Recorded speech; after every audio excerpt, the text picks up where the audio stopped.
আজকে আমি প্রথম কলেজে আসলাম। নতুন ভর্তি হয়েছি কলেজে, আর এসেই একটা মেয়ের সাথে ধাক্কা খেলাম। আসলে আমি ইচ্ছে করে ধাক্কা খাইনি, ওই মেয়ে আমার উপরে পড়ে যায়। আমি দাঁড়াতেই আমার গালে অনেকগুলো চড় থাপ্পড় মারতে শুরু করলো। তোর এত বড় সাহস কি করে হয় আমাকে ধাক্কা দিস? ছোট লোকের বাচ্চা, আমার শরীরটা নষ্ট করে দিল। আমি তো থাপ্পড় খেয়ে আমতা আমতা করে বলতে লাগলাম, দেখেন আমি ইচ্ছে করে ধাক্কা দেই নাই, আপনি তো। কথাটা বলা মাত্র আবার গালে আর একটা চড় দিল। চুপ, আর একটা কথাও বলবি না। তোকে আমি আজকেই কলেজ থেকে টিসি দিয়ে বের করে দেওয়ার ব্যবস্থা করছি।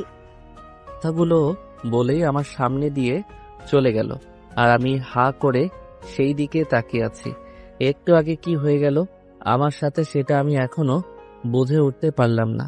সামনে থেকে একটা ছেলে হাসতে হাসতে বলতে, মামা তুমি তো শেষ।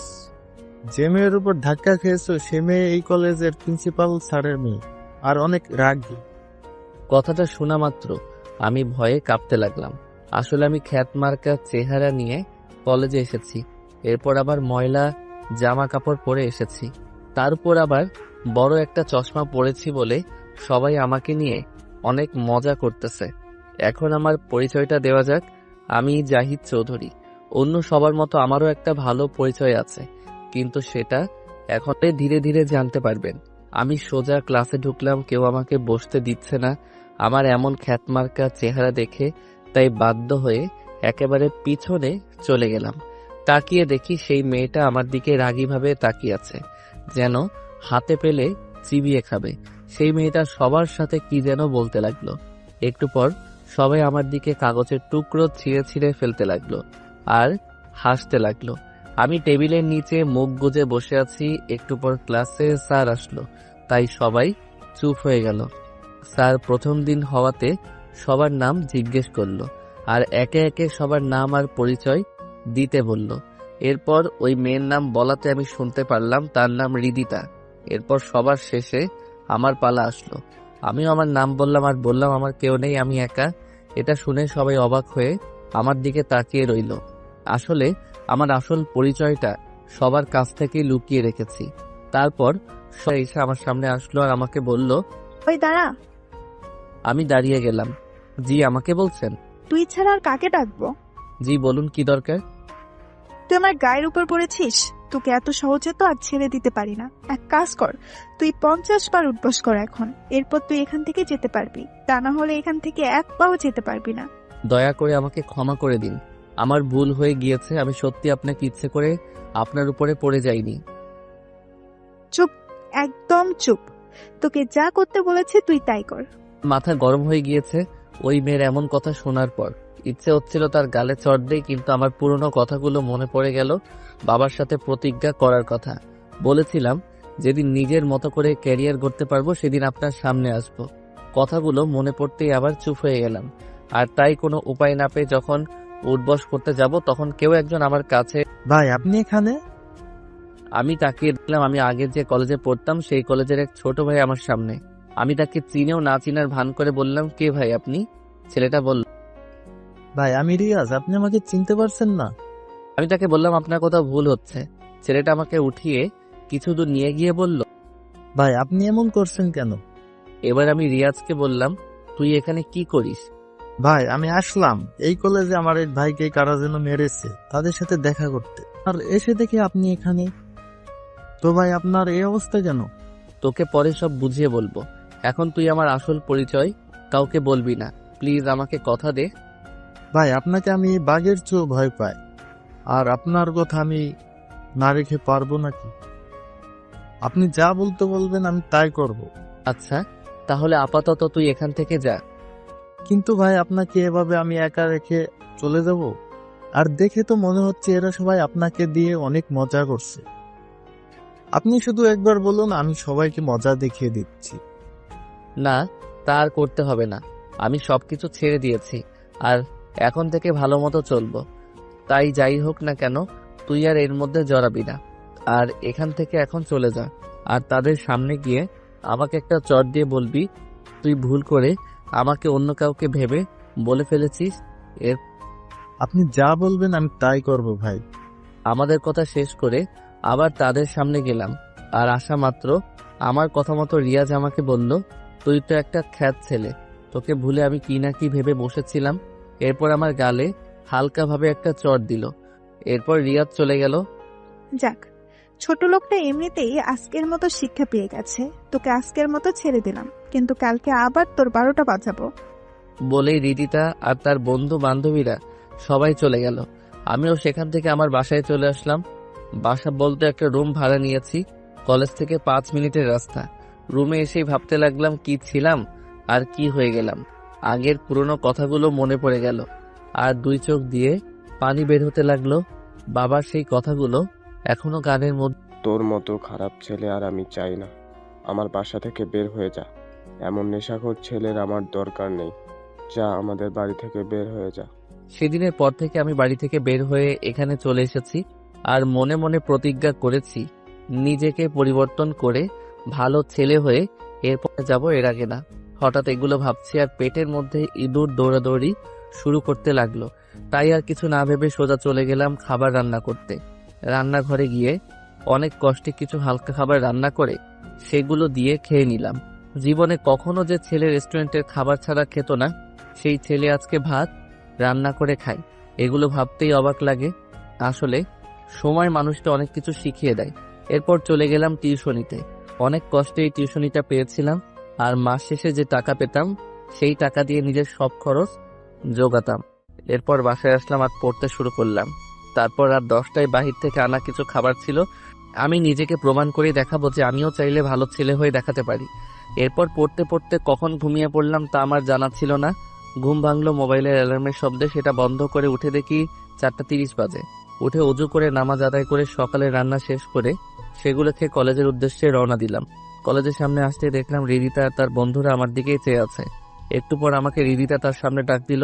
আমি তাদের সামনে যেতেই, তুই কিভাবে এমন নামি দামি কলেজে ভর্তি হতে পারলি? তোর যেই অবস্থা, আমার তো তোকে দেখলেই বমি চলে আসে। তুই কি ঠিক মতো গোসল করিস না নাকি? আমি চুপ, কিছু বলছি না, শুধু রিদিতার কথা শুনে যাচ্ছি। একটু পর রিদিতা আমাকে বলল, এখন তুই আমাদের সবার জুতাগুলো পরিষ্কার করে দে। এটাই হলো তোর আজকের শাস্তি। আমি আর কিছু বললাম না। তাদের সামনে গিয়ে তাদের জুতাগুলো পরিষ্কার করে দিতে লাগলাম। আর মনে হলো আমার চোখ দিয়ে পানি বের হচ্ছে। আগে কি ছিলাম আর আজকে কি হচ্ছে, সবই ভাগ্যের খেলা।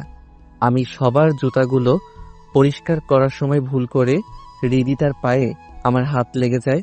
আর তাতে রিদিতা আমাকে একটা লাফ আর বলতে লাগলো, তোর সাহস কি করে হয়, ছোট লোকের বাচ্চা, আমাকে স্পর্শ করিস? আমি লাথির কারণে কিছুটা পিছনে চলে যাই। এরপর বললাম, ভুল হয়ে গিয়েছে, আমাকে ক্ষমা করে দিন। এরপর রিদিতা আমার উপর কিছু টাকা ছুড়ে দিয়ে সেখান থেকে চলে যায়। আমিও বসে বসে সেই টাকাগুলো নিয়ে ক্লাসে চলে যাই। মনে মনে ভাবলাম লনিতেও আর টাকা পাইনি, কষ্ট করে জুতা পরিষ্কার করে এরপর টাকা পেয়েছি। এরপর ক্লাসে স্যার চলে আসলো আর আমাদের ক্লাস শুরু করে দিল। মন দিয়ে ক্লাস করতে লাগলাম আর একটু পরপরই রিদিতার দিকে আর চোখে তাকাচ্ছি। আসলে মেয়েটার চেহারাটা পুরো একদম পরীদের মতো, দেখলেই চেয়ে থাকতে মন চায়। এ যেন আকাশ থেকে কোনো পরী ভুল করে এই পৃথিবীতে চলে এসেছে। এগুলো ভাবছি আর রিদিতার দিকে তাকিয়ে আছি। একটু পর স্যার আমাকে জিজ্ঞেস করলো আমি কি করছি। আমি বললাম, কই কিছু না তো। তাই স্যার আমাকে বলল, এতক্ষণ উনি যা পড়িয়েছেন সেগুলো থেকে একটা প্রশ্ন করবে, তার উত্তর যেন আমি ঠিকভাবে দেই। এরপর স্যার আমাকে অনেক কঠিন একটা প্রশ্ন করলো। সবাই তো অবাক, কারণ এমন প্রশ্নের উত্তর দেওয়া ইম্পসিবল। রিদিতার দিকে তাকিয়ে দেখি সে আর তার বন্ধুরা আমার দিকে চেয়ে হাসছে মিটিমিটি। আজকে একদম উচিত শিক্ষা পাবে, কারণ এই প্রশ্নের উত্তর আজ পর্যন্ত কেউ দিতে পারে নাই। আমি স্যারের কথা শেষ হওয়ার পর প্রশ্নের উত্তরটা দিতে শুরু করলাম। এটা দেখে সবাই তো রীতিমতো ভেবা চেকা খেয়ে গিয়েছে। স্যার আমাকে বাহ, তুমি তো অনেক ভালো ছাত্র। আশা করি তুমি এই কলেজের নাম উজ্জ্বল করবে আর অনেক বড় হতে পারবে। ক্লাস শেষ করে স্যার যখন চলে গেল, এরপর সবাই আমার দিকে হা হয়ে তাকিয়ে আছে, কারণ আমার মতো খ্যাত ছেলে কিভাবে এত কঠিন প্রশ্নের উত্তর দিয়ে দিলাম। কিছুক্ষণ পর 2জন ছেলে আমার সামনে এসে আমার সাথে কথা বলতে চলে আসলো। হ্যাঁ, আমি অনিক। আর আমি রাকিব। আমি জাহিদ। আচ্ছা, আমরা কি বন্ধু হতে পারি? ঠিক আছে, আমার তাতে কোনো সমস্যা নেই, যদি আপনাদের সমস্যা না থাকে। ওই তুই আমাদের আপনি করে বলছিস কেন? তুই করে বল, তা না হলে কিন্তু তোর সঙ্গে কোনো কথা নেই। আচ্ছা ঠিক আছে, তুই করে বলবো। আরও কিছু কথা বলে তাদের সাথে ক্লাস করে রুম থেকে চলে ক্যান্টিনে চলে গেলাম। সেখানে গিয়ে দেখি রিদিতা আর তার বন্ধুরা আগে থেকেই চলে এসেছে। আমাকে দেখেই ওই আবুল, এদিকে আয়। আমাকে বলছেন, তোকে ছাড়া আর কাকে বলবো? কিন্তু আমার নাম তো আবুল না, আমার নাম জাহিদ। চুপ, ছোট লোক। তুই এখানে কি করিস? তুই এখানে আসলে এই পরিবেশটা নষ্ট হয়ে যাবে। যা এখান থেকে, চলে যা। তুমি আমার বন্ধুর সাথে এভাবে কথা বলছো কেন? বাহ, আবুলের আবার বন্ধুও হয় নাকি? বন্ধু কি শুধু বড় লোকদেরই থাকে নাকি? এই আবুলের জন্য তোরা আমার সাথে বড় বড় কথা বলছিস? তোদের আমি 12টা বাজিয়ে দিব। দয়া করে ওদের কিছু বলবেন না, আমার জন্য তারা আপনার সাথে এইভাবে কথা বলেছে, তাই আমাকে যা ঠিকই তো, তোর জন্য আজকে আমাকে এভাবে কথাগুলো বলছে। আজকে তোর খবর আছে।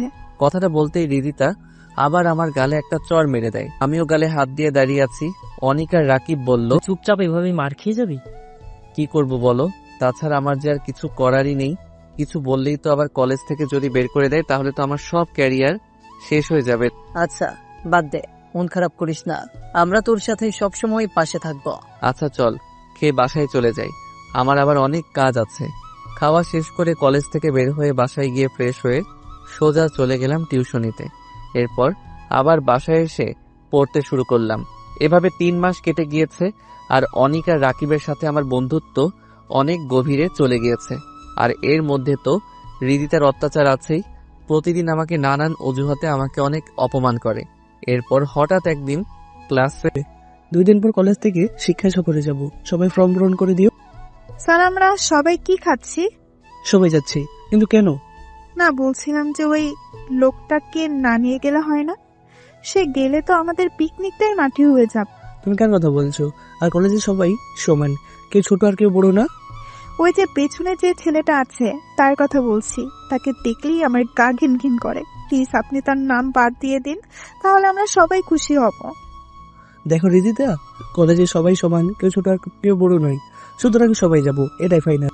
হৃদিতা মনে মনে রাগে ফেটে যাচ্ছে, কি করবে বুঝে উঠতে পারছে না। ক্লাস শেষ, তাই হৃদিতা সোজা জাহিদের কাছে চলে গেল আর বলল, তুই ভুলেও আমাদের সাথে যাবি না, আর যদি যাস তাহলে তোর এমন অবস্থা করব যেন 1 মাস হাসপাতালে থাকতে হয়। আচ্ছা ঠিক আছে, আমি যাব না। আর আমার কাছে পিকনিকে যাওয়ার মতো টাকাও নাই, তাই আপনি টেনশন করবেন না। ঠিক আছে, কথাটা যেন মনে থাকে। পর আনিক আর রাকিব আমার কাছে একটা ফর্ম নিয়ে এসে বলে, বন্ধু, এটা পূরণ কর তাড়াতাড়ি। কি এটা? পিকনিকে যাওয়ার ফর্ম। না রে বন্ধু, তোরা যা, আমি যাব না, আমার কাজ আছে অনেক। তুই না গেলে আমরা কেউই যাব না। তোরা বুঝবার চেষ্টা কর, আমি গেলে অনেক সমস্যা হবে। দেখলি তো হৃদিতা আমাকে সবার সামনে কিভাবে অপমান করেছে। আরে বাদ দে তো ওই মেয়ের কথা, তুই যাবি আমাদের সাথে থাকবি আর মজা করবি, আর তোদের টাকা আমি দিব, এ আমি আগে থেকে বলে দিলাম। শালা মায়ের খাবি কিন্তু, টাকা আমি দিব। এভাবে তাদের মাঝে মজার ঝগড়া আর খুনসুটি হতে হতে 2 দিন পর কলেজের সামনে সবাই হাজির হলো, বাসের সামনে। আর বাসের সামনে আসতেই হৃদিতা দেখলো আবুলটা বাসের ভিতরে ঢুকছে। হৃদিতার তো তা দেখে রাগে ফেটে যাচ্ছে।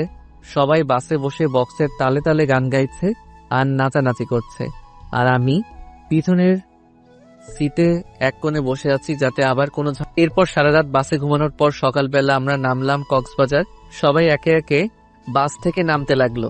আমি আর অনিক আর রাকিব আমরা একসাথে নামলাম। স্যার আমাদের সবাইকে ডাক দিয়ে বললেন, এখানে যেন কোনো ধরনের সমস্যা না করি, আর কাউকে না বলে একা একা দূরে কোথাও না যাই। এরপর সবাইকে নিয়ে হোটেলে নিয়ে গেল, যেটা আগে থেকেই বুকিং করা ছিল। আমাদের 3 জনের একটা রুমের চাবি দিল। আমরা রুমে গিয়ে রেস্ট নিলাম, আর কিছুক্ষণ পর সবাই ঘুমিয়ে পড়লাম। এরপর দুপুরে উঠে সবাই খাওয়া শেষ করে বিকেলবেলা আবার সবাই এক জায়গায় হাজির। সবাই এখন আশেপাশে ঘুরতে যাও, কিন্তু ভুলেও বেশি দূরে যাবে না, তাহলে তার বিরুদ্ধে কঠিন ব্যবস্থা নেওয়া হবে। বাহিরে আসতেই স্যার বলল, সবাই এক হও, গ্রুপে ছবি তুলতে হবে। সবাই যখন একসাথে হলো তখন হৃদিতা বলল, স্যার, ওই আবুল যেন আমাদের সাথে না আসে, তাহলে আমরা কেউ ছবি তুলবো না। আমি দেখলাম হৃদিতার সাথে সাথে তার বন্ধুরাও আমাকে তাদের সাথে আসতে না করছে। তখন স্যার বলল, দেখো এটা ঠিক না, তো তোমরা সবাই ছেলেটাকে এভাবে অপমান করতে পারো না। আর এটা কলেজের নিয়ম, সবাইকে ছবিতে থাকতে হবে। তাহলে আপনিও ছবি তোলেন, আমরা সবাই গেলাম। আপনারা কেউ যাবেন না, আর আমার ছবি তুলতে কোনো ইচ্ছা নেই। আপনারাই ছবি তুলুন, আমি অন্যদিকে আছি। স্যার আবুল যখন বলে দিয়েছে সে ছবি তুলবে না, তাহলে তো হয়েই গেল। স্যার আর কিছু না বলে আমাকে একা রেখেই ছবি তুলে ফেললো। আমি অন্যদিকে আনমনে তাকিয়ে আছি। একটু পর আমার কাঁধে কে যেন হাত রাখলো। পিছনে তাকিয়ে দেখি অনিক আর রাকিব আমার দিকে রাগী দৃষ্টিতে তাকিয়ে আছে। কে তোরা আমার উপর এভাবে রাগী ভাবে তাকিয়ে? তুই ছবি তুলতে আসলি না কেন? এমনি রে, আমার এগুলো ভালো লাগে না।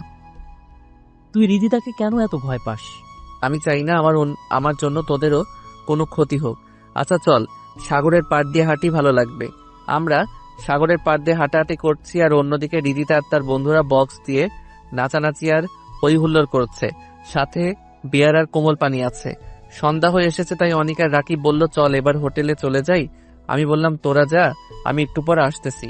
তারাও কিছু না বলে আমাকে রেখে চলে গেল। আমিও সামনের দিকে হাঁটছি, আর দূরে আগুন জ্বালিয়ে একটা মেয়ে আর কিছু ছেলে নাচানাচি করছে বলে মনে হলো।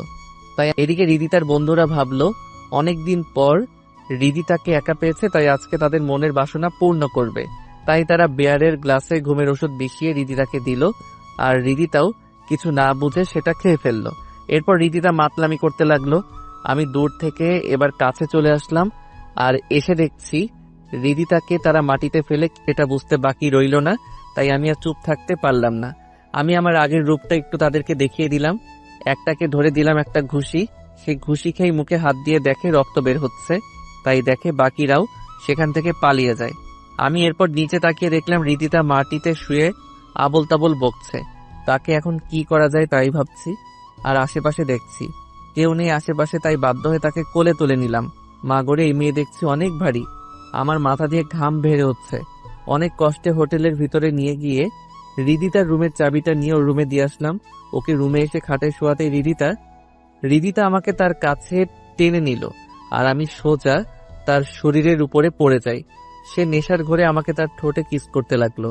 আমি তাকে ছাড়ানোর অনেক চেষ্টা করছি, কিন্তু তার উপর যেন অন্য কেউ ভর করে আছে। অনেক কষ্টে তাকে ছাড়িয়ে এরপর রিদিতাকে শুইয়ে দিলাম, আর আমি রুম থেকে বের হয়ে গেলাম। ভাবছি একটু আগে কি হয়ে গেল, তাই আর কেউ দেখেওনি। এগুলো মনে মনে ভাবতে ভাবতে আমার রুমে গিয়ে দেখি তারা ঘুমিয়ে পড়েছে। আমিও গিয়ে ঘুমিয়ে পড়লাম। এরপর সকালে ঘুম থেকে উঠে দেখি বাইরে অনেক হইচই।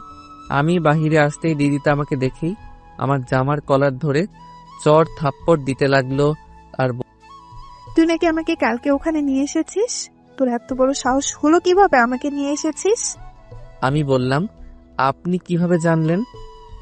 হোটেলের স্টাফকে বলাতে সে তোর কথা বলেছে। দেখুন, আমার কিছু করার ছিল না। কালকে রাতে আপনি বাহিরে অজ্ঞান হয়ে পড়েছিলেন, সেখান থেকে আমি আপনাকে এখানে নিয়ে এসেছি। দাঁড়া, আমি আসতেছি, এরপর তোর ব্যবস্থা নিচ্ছি। বলে রিদিতা হোটেলের সিসিটিভি রুমে গিয়ে কালকে রাতে এখানে কি হয়েছে সেগুলো দেখতে লাগলো। আর যা দেখলো তা দেখে তো তার সারা শরীর পুড়তে লাগলো। দেখছে আবুলটা তাকে কোলে করে তার রুমে নিয়ে যাচ্ছে। এরপর সোজা আমার কাছে এসে আমাকে মারতে লাগলো। বল, আমার সাথে কি করেছিস কালকে রাতে? তুই আমার ইজ্জত নিয়েছিস? তার কথা শুনে সবাই তো অবাক, আমিও অবাক। কি বলছে এই মেয়ে? দেখুন, আপনার কোথাও ভুল হচ্ছে। আমি কালকে রাতে যদি আপনাকে না নিয়ে আসতাম, তাহলে আপনার বন্ধুরা আপনার ইজ্জত কেড়ে নিত। এরপর রিদিতার বন্ধুরা আমাকে এসে আমাকে মারতে আর বলতে লাগলো, শালা, তুই একটা মেয়ের ইজ্জত কেড়ে নিয়েছিস, তার উপর আমাদের উপর বদনাম দিচ্ছিস। ওই ফকিরের বাচ্চাটাকে মার, মেরে ওর অবস্থা এমন করবি যাতে আর এমন কাজ না করতে পারে। এরপর রিদিতার কথা মতো তার বন্ধুরা আমাকে অনেক মারধর করে, যার ফলে আমার অনেক জায়গা দিয়ে রক্ত বের হয়।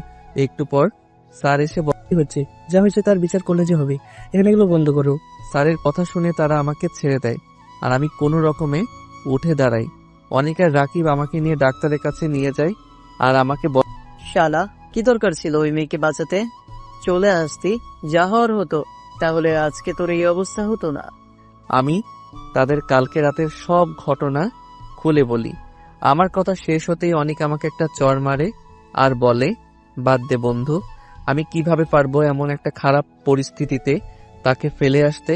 আমি না হয় মার খেয়েছি, কিন্তু একটা মেয়ের যা নাকি তার জীবনের সম্পদ, সেটা আমরা তোর মতো বন্ধু পেয়ে অনেক খুশি। এগুলো বাদ দে, এখন কি হবে কলেজে? তোর বিচার হবে। কি বিচার হয় সেটাই তো চিন্তার বিষয়। যা হবার হবে। আল্লাহ যা করবেন ভালোর জন্য হবে। এরপর আমরা ডাক্তারের দোকান থেকে নিজের কিছু কিছু জায়গাতে ব্যান্ডেজ করে আর ওষুধ নিয়ে চলে আসলাম হোটেলে। হোটেলে আসার পর স্যার সবাইকে বলল, কালকে সবাই চলে যাব কলেজের উদ্দেশ্যে, তাই সবাই যেন তৈরি থাকি। এই বলে স্যার চলে গেলেন। পরদিন সকালে বাস আবার কলেজের উদ্দেশ্যে রওনা দিল। এরপর সারাদিন পর সন্ধ্যায় বাস এসে কলেজের সামনে থামলো।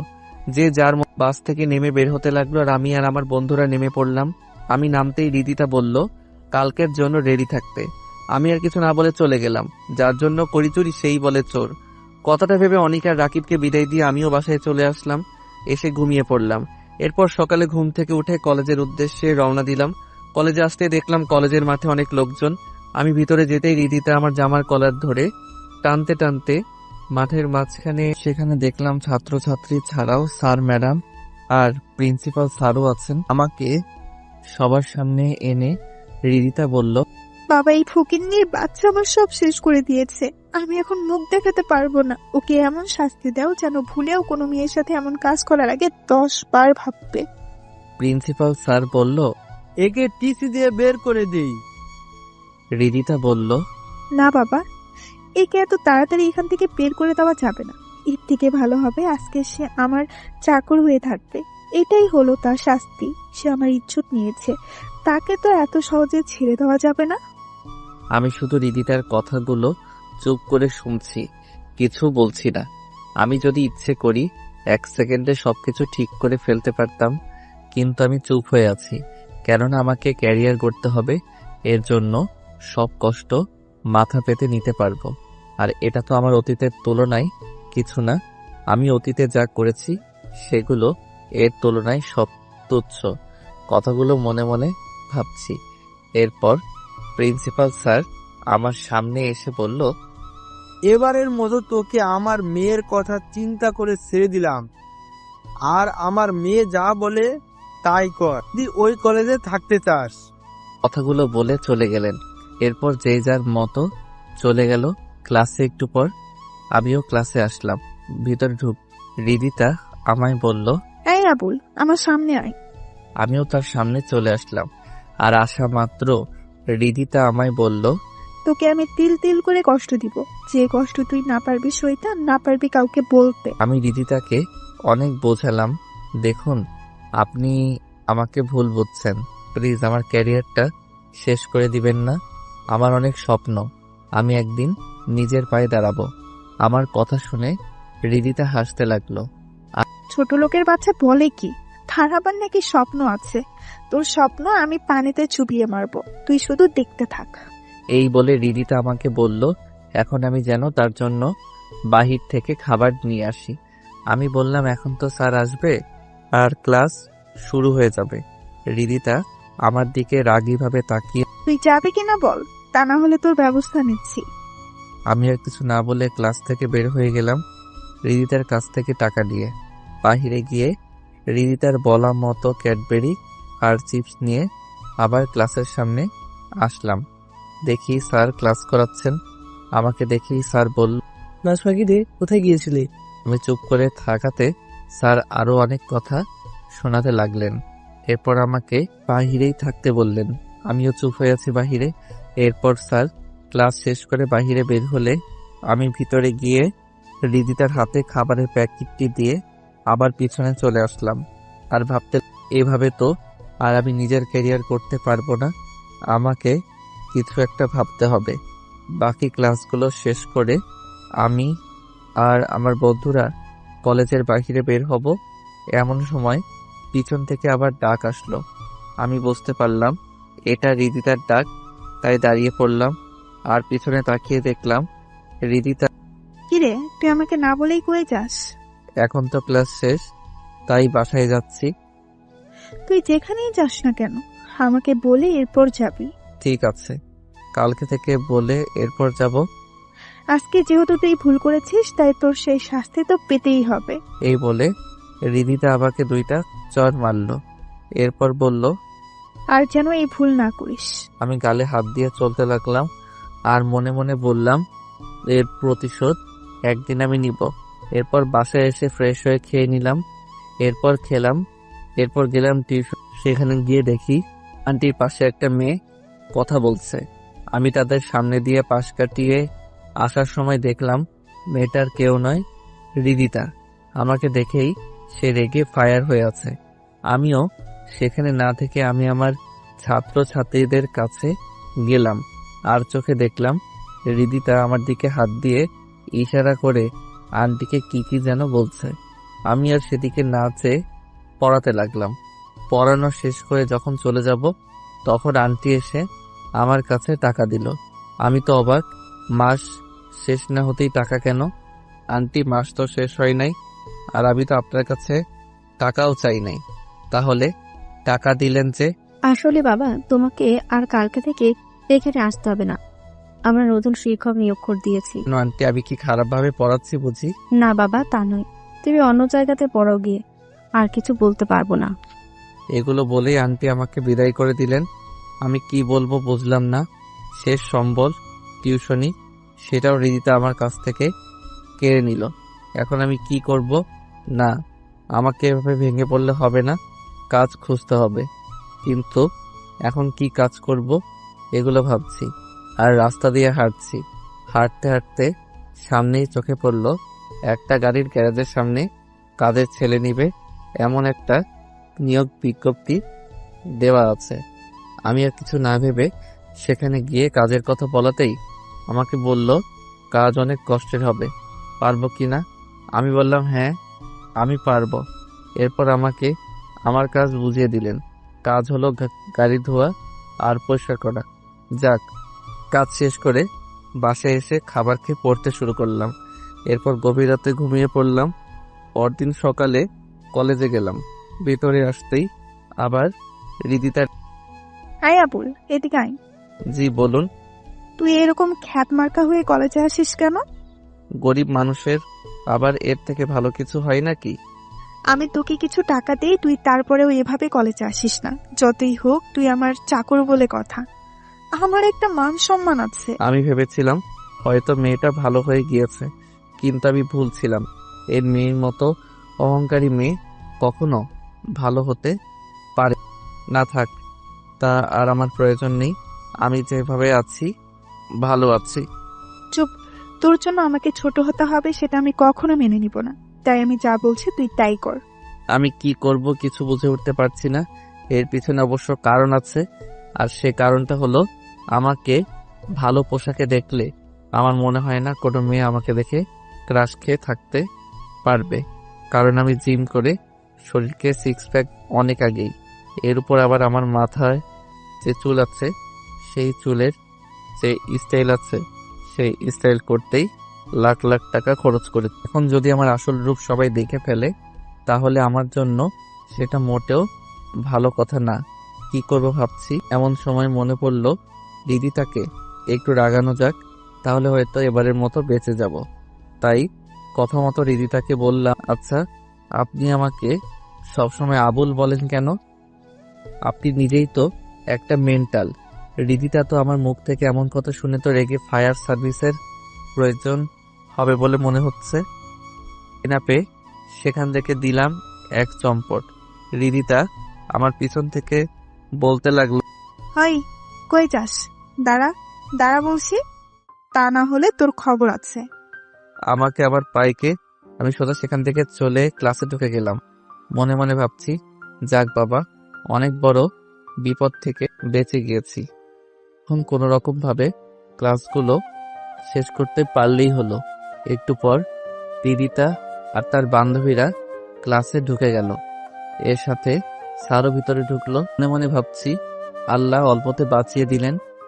দিদিতার দিকে তাকাতেই সে আমায় হাতের ইশারায় বোঝাচ্ছে আজকে আমি শেষ। আমি একটু ঢোক গিললাম। যেভাবে হোক ক্লাস শেষ করে কোনো দিকে না তাকিয়ে এক দৌড়ে কলেজ থেকে বের হয়ে যাব, কারণ আমি চাই না এটা নিয়ে আবার বাড়তি ঝামেলায় পড়ি। যেমন ভাবা তেমন কাজ। সব ক্লাস শেষ হতেই কাউকে কিছু না বলেই দিলাম এক দৌড়ে কলেজের বাহিরে। এরপর বাহিরে গিয়ে ভাবছি এভাবে আর কতদিন করে পালিয়ে বাঁচবো। তোর যা আছে কপালে পরে দেখা যাবে, এখন গ্যারেজে চলে যাই। কাজটা আমার জন্য ভালোই হয়েছে। দুপুর 2টা থেকে সন্ধ্যা 6টা পর্যন্ত গ্যারেজে গিয়ে বড় ভাইকে সালাম জানিয়ে কাজে পড়লাম। এভাবে প্রায় 3 মাস চলে গেল। সবই ঠিক আছে, কিন্তু হৃদিতার শাস্তির কোনো কমতি রাখে না আমার জন্য। কেন একটা শাস্তি আমার জন্য থাকবেই, আর আমিও সেগুলো চুপ করে সয়ে যাই। কালকেই তো আমাকে শাস্তি হিসেবে কলেজের বড় মাঠ 10 বার চক্কর দিতে বলেছে। আমিও তাই করলাম। 10 বার এত বড় মাঠ সহজেই তো আর চক্কর দেওয়া যায় না। আমার বেলাতেও পারতে অনেক কষ্ট হচ্ছিল, কিন্তু হৃদিতার মন একবারও গলেনি। 10 বার চক্কর দেওয়ার পর আমার মুক্তি হলো। এখন আমি গাড়ির মেকানিক। এই কয়দিনে অনেক কিছু শিখে গিয়েছি। আমার একটা ভালো গুণ আছে, সেটা হলো আমি একবারে যে জিনিসটা দেখাবো সেটা খুব সহজেই শিখে নিতে পারি। তাই আমার এই কাজগুলো শিখতে বেশি দেরি হলো না। এমনই একদিন কাজ করার সময় গ্যারেজে একটা গাড়ি আসলো। গাড়ির ভিতর থেকে যে নামলো তাকে দেখেই আমি তো পুরাই অবাক, কারণ গাড়ি থেকে আর কেউ না, হৃদিতা নেমেছে। সে বাহ, তুই এখানে কাজ করিস? কি করব বলুন, আগে টিউশনিটা তো আপনি আমার কাছ থেকে কেড়ে নিলেন, তাই বাধ্য হয়ে জায়গাতে কাজ করছি। বেশ করেছে তোকে টিউশন থেকে বের করে দিয়ে। বেশি কথা বললে এই জায়গা থেকেও তোকে তাড়ানোর ব্যবস্থা করব। আমি আর বেশি কথা না বলে বললাম, তা কি সমস্যা হয়েছে গাড়ির? কেন সে কথা আমি তোকে কেন বলবো? কারণ এখানে গাড়ি আমি ঠিক করি। মানে তুই আমার গাড়িতে হাত দিবি? তুই জানিস এই গাড়ির দাম কত? তোর মতো ফকির নিয়ে আমার গাড়িতে হাত দিলেই তো আমার গাড়ির সৌন্দর্য নষ্ট হয়ে যাবে। তাহলে আপনি অন্য জায়গাতে নিয়ে যান। এখানে কেন নিয়ে এসেছেন? তুই আমার মুখের উপর কথা বলিস? তোর এত বড় সাহস! কথা না বলে আমার গাড়ি ঠিক করে দে, কিন্তু খুব সাবধানে। গাড়ির যেন কোনো ক্ষতি না হয়, তাহলে তোর কিডনি বিক্রি করে দেব। কি মেয়ে রে বাবা, এমন মেয়ে জীবনেও দেখি নাই। সব সময় অহংকার, আর সামান্য 5 লাখ টাকার গাড়ির জন্য এই অবস্থা। ভাবতেই হাসি পেল। তাই আর কিছু না ভেবে হৃদিতার গাড়ি ঠিক করতে লাগলাম। ইঞ্জিনের সমস্যা ঠিক করতে অনেক সময় লাগবে, তাই হৃদিতাকে বললাম, আপনার গাড়ির ইঞ্জিন নষ্ট হয়ে গিয়েছে, নতুন লাগাতে হবে, আর আজকে ঠিক হবে না, কাল। ভালো গাড়ি আর তুই বলছিস ইঞ্জিন নষ্ট? আমার গাড়ির ইঞ্জিন চুরি করার ধান্দা। তোদের মতো ছোট লোকদের আমি ভালো করেই চিনি। আপনার যদি আমার কথা বিশ্বাস না হয় তাহলে অন্য গ্যারেজে নিয়ে যান। এরপর হৃদিতা আমাকে তার গাড়ির চাবি দিয়ে আরো কিছু গালাগালি করে চলে গেল। ইচ্ছে করছিল গাড়িটার 12টা বাজিয়ে ফেলি, কিন্তু এখন নিজেকে পরিবর্তন করতে চেষ্টা করছি। পায়ের মাথা গরম।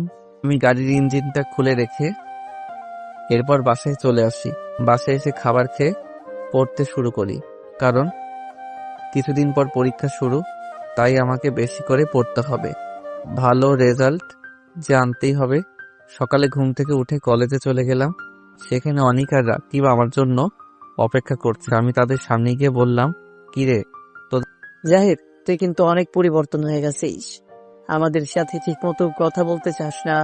তোর কি হয়েছে বলতো? তোরা তো জানিস হৃদিতা আমার উপর কি রকম অত্যাচার করে। আমি চাই না আমার জন্য তোদের কোনো ক্ষতি হোক। তুই শুধু শুধু আমাদের নিয়ে ভয় পাস। তোর কি মনে হয় আমরা কি গরিব ঘরের ছেলে নাকি যে আমাদের যেভাবে ইচ্ছে সেভাবে নাচাবে? কি বলিস রাকিব? তোর বাবা কি করে? তুই জেকে কোম্পানির নাম শুনেছিস? যে কোম্পানি বর্তমান গ্লোবালে নাম্বার 1 আছে। তো আমার বাবা সেই কোম্পানির ম্যানেজার। আমি একটু হাসলাম মনে মনে, কেননা এই কোম্পানিটাই তো আমার বাবার। আবার মুখে হাসির আভাস দেখে রাকিব আমাকে বলল, তুই হাসিস কেন? আমি তার কথা শুনে বর্তমানে ফিরে আসলাম। কই না তো, কিছু না। তাহলে হাসলি কেন তুই? আরে না, এমনি ভাবছি তোরা অনেক কোটিপতি রে, তোকে দেখে এখন আমার খুব হিংসা হচ্ছে। দূর শালা, মজা লস। তুই আমার বন্ধু, আমারও যা তোরও তাই। আর আমি কি পানিতে আসলাম নাকি? আমার বাবাও তো জেকে কোম্পানিতে চাকরি করে। সবার বাবা দেখছি যে কে কোম্পানিতে কাজ করে। বাহ, ভালো তো।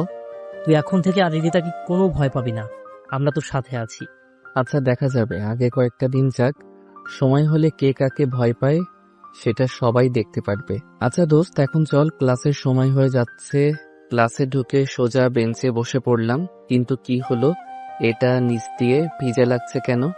নিচে তাকিয়ে দেখি আমার বেঞ্চে তেল জাতীয় জিনিস আগে থেকে রেখে, তার ফলে আমার প্যান্ট ভিজে গেছে। পাঠক পাঠিকারা, আপনারাই বলুন তো এখন আমার কেমনটা লাগে। আমি আশেপাশে তাকিয়ে দেখি হৃদিতা মুচকি মুচকি হাসছে। আমার আর বুঝতে বাকি রইল না এটা কার কাজ। কি আর করার, এভাবেই বাকিটা ক্লাস শেষ করে দিলাম একদৌড়। আজকে নিজেকে সত্যি আবুল আবুল মনে হচ্ছে। মজা নেওয়ার একটা মাত্রা থাকে, কিন্তু আজকেরটা কি বলবো। সোজা চলে আসলাম বাসায়। বাসায় এসে প্যান্ট পরিবর্তন করে আরেকটা প্যান্ট পরে চলে গেলাম গ্যারেজে। সেখানে গিয়ে দেখি হৃদিতা এক জায়গাতে বসে আছে। তুই এতক্ষণ করেছিলি, সেই কখন থেকে এখানে বসে আছি? আমার সময়ের দাম নেই নাকি? আমার তো এবার মাথা গরম হয়ে গেল। একে তো আমার প্যান্টের 12টা বাজিয়ে দিয়েছে, এখন আবার আসতে না আসতেই গালে চড়। তাই আমিও দিলাম হৃদিতার গালে একটা না, দুইটা না, 3টা চড়। এইবার মনে হলো আমার মনটা ফ্রেশ হয়েছে। কি, তোর এত বড় সাহস, তুই আমার গালে চড় মারলি? কালকে কলেজে আয়, তারপর তোর মজা দেখাবো। রাজা, তুই পারিস শুধু কলেজটা নিয়ে বড়াই করতে। তুই যদি মেয়ে না হয়ে ছেলে হতি তাহলে এতদিনে তোর হাত পা ভেঙে তোকে হাসপাতালে ভর্তি করিয়ে দিতাম। হৃদিতা তো আমার কথাগুলো শুনে বাকরুদ্ধ হয়ে গিয়েছে। এই, তুই কে রে? তুই কি আবুল নাকি অন্য কেউ? তোর কথার সাথে তো চেহারার কোনো মিল পাচ্ছি না আমি। এতদিন অনেক অত্যাচার মেনে নিয়েছি, কিন্তু আর না। ঠিক আছে, দেখি তুই কিভাবে ভালো থাকিস। এখন আমার গাড়ি ঠিক করে দে, তোকে পরে দেখে নেব। আমিও আর কিছু না বলে গাড়িটা ঠিক করতে শুরু করলাম। নতুন ইঞ্জিন লাগিয়ে আর একটু মেরামত করে গাড়িটা ঠিক করে দিলাম। এরপর হৃদিতা তার গাড়ি নিয়ে চলে গেল, আর যাওয়ার আগে আমার দিকে রাগী দৃষ্টিতে তাকিয়ে ছিল। হৃদিতা চলে যাওয়ার পর আমি রাকিবকে সবকিছু ফোন করে জানিয়ে দিলাম। দোস্ত, তুই কিছু চিন্তা করিস না, আমরা তো আছি। তুই কালকে কলেজে আয়, বাকিটা আমাদের উপর ছেড়ে দে। আচ্ছা ঠিক আছে, তাহলে আমি রাখলাম। রাকিবের সাথে কথা শেষ করে বাসায় চলে আসলাম। মনে মনে ভাবছি আজকের কাজটা কি আসলে আমি ঠিক করেছি? ধুরবাল, কিছু ভালো লাগছে না। এখন এগুলো না ভেবে খাবার খেয়ে, অনেক পড়া বাকি আছে, 2 দিন পর তো আবার পরীক্ষা শুরু, তাই অনেক রাত পর্যন্ত পড়লাম। এরপর ঘুমিয়ে পড়লাম। সকালে ফ্রেশ হয়ে কিছু হালকা রান্না করলাম, সেগুলো খেয়ে কলেজের উদ্দেশ্যে রওনা দিলাম। কলেজের গেটে কলেজের সামনে হৃদিতা আর তার বন্ধুরা, তাদের হাতে লাঠি প্লাস হকি স্টিক। আমি আশেপাশে তাকিয়ে রাকিব আর অনিককে খুঁজছি। শালারা আমাকে আজকে এভাবে একা রেখে কই চলে গেল? আমি গেটের সামনে ঠাই দাঁড়িয়ে আছি। হৃদিতা আর তার বন্ধুরা আমার দিকে এগিয়ে আসছে। একজন আমাকে এগিয়ে এসে মারতেই যাবে, তখনই পিছন থেকে কারো আওয়াজ শুনে আমার সামনে থাকা ছেলেটি দাঁড়িয়ে পড়ল। আমি পিছনে তাকিয়ে দেখি পুলিশ। ভাবলাম হৃদিতা আবার পুলিশকেও জানিয়েছে নাকি? এখন তো আমার 2 দিক দিয়ে বিপদ, জলে কুমির ডাঙায় বাঘ। মনে মনে ভাবছি জাহিদ, আজকে তুই শেষ। তখন তুই ভয় পাস না, পুলিশকে আমি ফোন করে আসতে বলেছি। এইখানে কি হচ্ছে এসব? স্যার, এই ছোট লোকের বাচ্চা আমাকে মেরেছে। আপনি তাকে ধরে নিয়ে যান, আর এমন ভাবে মারবেন যেন 1 মাস হাসপাতালে ভর্তি হয়ে থাকে। এটা কি আমি আপনার কাছ থেকে শুনবো? এই মেয়ে, তুমি এই ছেলের সাথে এমন খারাপ ব্যবহার করছো কেন? আমার তো তোমাদের সবাইকে সন্দেহ হচ্ছে। এরপর যদি আবার এমন কাজ করতে দেখি তাহলে সবগুলোকে ধরে নিয়ে যাব। কোন সবাই ক্লাসে যাও। পুলিশের কথা শুনে সবাই যে যার মতো সেখান থেকে চলে গেল। এরপর রাকিব পুলিশকে উদ্দেশ্য করে বলল, ধন্যবাদ স্যার, সময় মতো এখানে আসার জন্য। ধন্যবাদের কি আছে, এটা আমাদের কর্তব্য। এরপর আবার সমস্যা করলে আমাকে জানাবে, আমি আবার চলে আসব। এরপর পুলিশ চলে গেল। ধন্যবাদ দোস্ত, আজকে তোরা না থাকলে এতক্ষণে আমি হয়তো পটল তুলতাম। তোকে আগেই বলেছি, তুই এখন থেকে আর কোনো চিন্তা করবি না, আমরা তোর সাথে আছি। এখন চল ক্লাসে যাই। এরপর আমরা 3 জন বন্ধু মিলে ক্লাসে গেলাম। এদিকে হৃদিতা ভাবছে, আবুলকে তো এখন আর অত্যাচার করা যাবে না, নতুন ফোন দিয়ে বের করতে হবে। আমাকে চড় মেরেছিস তুই, এর শাস্তি তো তোকে পেতেই হবে। হঠাৎ হৃদিতার মনে একটা বুদ্ধি আসলো। আবুলটাকে প্রেমের জালে ফাঁসালে কেমন হয়? বুদ্ধিটা খারাপ না, এরপর সময় বুঝে আমার প্রতিশোধটা নেওয়া যাবে। আমি ক্লাসে ঢুকলাম। আমি অনিক আর রাকিব একসাথে বসে আছি। একটু পর স্যার আসলো, আর এসেই বলল, বাইরে নোটিশ বোর্ডে দেওয়া আছে কালকে থেকে পরীক্ষা। রুটিন থেকে পরীক্ষার সময় আর কে কার সাথে পরীক্ষা দিবে সেটা বের করে নিও। এখন সবাই ক্লাসে মনোযোগ। ক্লাস শেষ হতেই হৃদিতা আমার সামনে এসে বলল, 10 মিনিট পর কলেজের পিছনে যেতে কথা আছে। আমি তো একটু ভয় পেলাম, আবার নতুন কোনো মারার ফোন দি নাকি? রাখ। ভয় পাস না, তুই যা, কিছু হলে পুলিশকে ফোন দিলেই চলে আসবে। এরপর রিদিতা একটা হাসি দিয়ে চলে গেল। আমরা তিনজন তো অবাক। রাকিব তো আমাকে খোঁচা মেরে বলল, কিরে বন্ধু, বুঝলাম না, তোকে দেখে হাসি দিল কেন এমন? তো প্রেমে টেমে পড়ে গেল নাকি? ধুর, কি যে বলিস না, এই মেয়েকে আমি জীবনেও বিশ্বাস করব না। আর প্রেম তো দূরের কথা। আচ্ছা তোরা থাক, আমি গিয়ে দেখে আসি কি বলে। এরপর তাদের কাছ থেকে বিদায় নিয়ে কলেজের পিছনের দিকে চলে আসলাম। এসে দেখি রিদিতা আগে থেকে আমার জন্য অপেক্ষা করছে।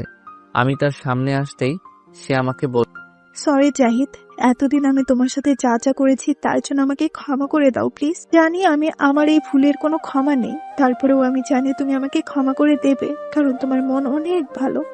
আমি এতদিন তোমাকে চিনতে ভুল করেছি, এখন বুঝতে পেরেছি যে তোমাকে এভাবে কষ্ট দেওয়া আমার ঠিক। আমি রিদিতার মুখে এগুলো শুনে তো আমার হজম হচ্ছে না। এই মেয়ে বলে কি এসব? রিদিতার মুখে এমন কথা স্বপ্নেও শোনা সম্ভব না। আর আমি দিনে দুপুরে এগুলো শুনছি। রিদিতা আবার বলতে শুরু করেছে, জানি তো আমার কথা বিশ্বাস করতে পারছো না, কিন্তু আমি সত্যি আমার ভুল বুঝতে পেরেছি। আমাকে ক্ষমা করে দাও জাহিদ। আপনি ঠিক আছেন তো? এগুলো কি বলছেন?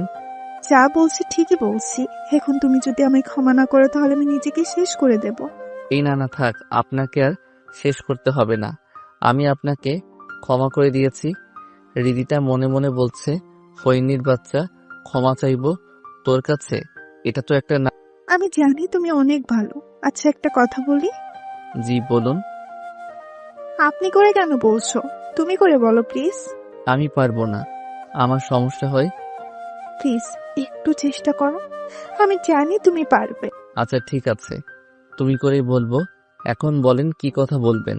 আমি না তোমাকে ভালোবেসে ফেলেছি। I love you. কি? হ্যাঁ, প্লিজ আমার প্রপোজালটা মেনে নাও। আপনার কি মাথা ঠিক আছে? এটা কখনো সম্ভব না। কোথায় আপনি আর কোথায় আমি? আপনাকে ভালোবাসা আমার পক্ষে সম্ভব না। তুমি যদি এখন আমাকে ভালো না বাসো তাহলে আমি নিজেকে শেষ করে দিব। তুমি যা খুশি করো, ভালোবাসতে পারবো না। ঠিক আছে, তাহলে এই যে দেখছো বিষের বোতল, এটা খেয়ে আমি এখনই মরে যাচ্ছি। তুমি ভালো থেকো। এটা বলেই রিদিতা বোতল থেকে সবগুলো বিষ খেয়ে ফেললো। এরপর মাটিতে পড়ে গেল। আমি রিদিতার দিকে তাকিয়ে দেখি তার মুখ দিয়ে রক্ত বের হচ্ছে। আমি তাকে কোলে নিয়ে দিলাম এক দৌড়।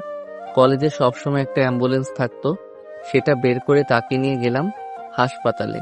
হাসপাতালে নিয়ে গিয়ে ডাক্তারকে আমার ডাক শুনে নার্স এগিয়ে আসে, রিদিতাকে একটা টেবিলে শুয়ে নিয়ে গেল অপারেশন থিয়েটারে। অনেকক্ষণ পর ডাক্তার বের হয়ে আসলো। আমি গিয়ে ডাক্তারকে বললাম, রিদিতার কিছু হয়নি? চিন্তার কোনো কারণ নেই, বিপদমুক্ত আছে, যান গিয়ে দেখা আসেন। কথাটা শুনে চলে গেলাম। ভিতরে গিয়ে দেখি রিদিতা শুয়ে আছে। আমি গিয়ে বললাম, আপনি কি পাগল হয়ে গেছেন? যদি আপনার কিছু হয়ে যেত তাহলে কি হতো? আমার যা হবার হতো তাতে তোমার কি? এখন যদি আমাকে ভালো না বাসো তাহলে আমি এখন আবার বিষ খাবো। আমি আর কিছু না বলে রিদিতার হাত ধরলাম আর বললাম, ঠিক আছে, আমিও তোমাকে ভালোবাসি। তুমি আর এমন পাগলামি করো না প্লিজ। রিদিতা তো মনে মনে অনেক খুশি, কারণ তার প্ল্যানটা কাজে দিয়েছে।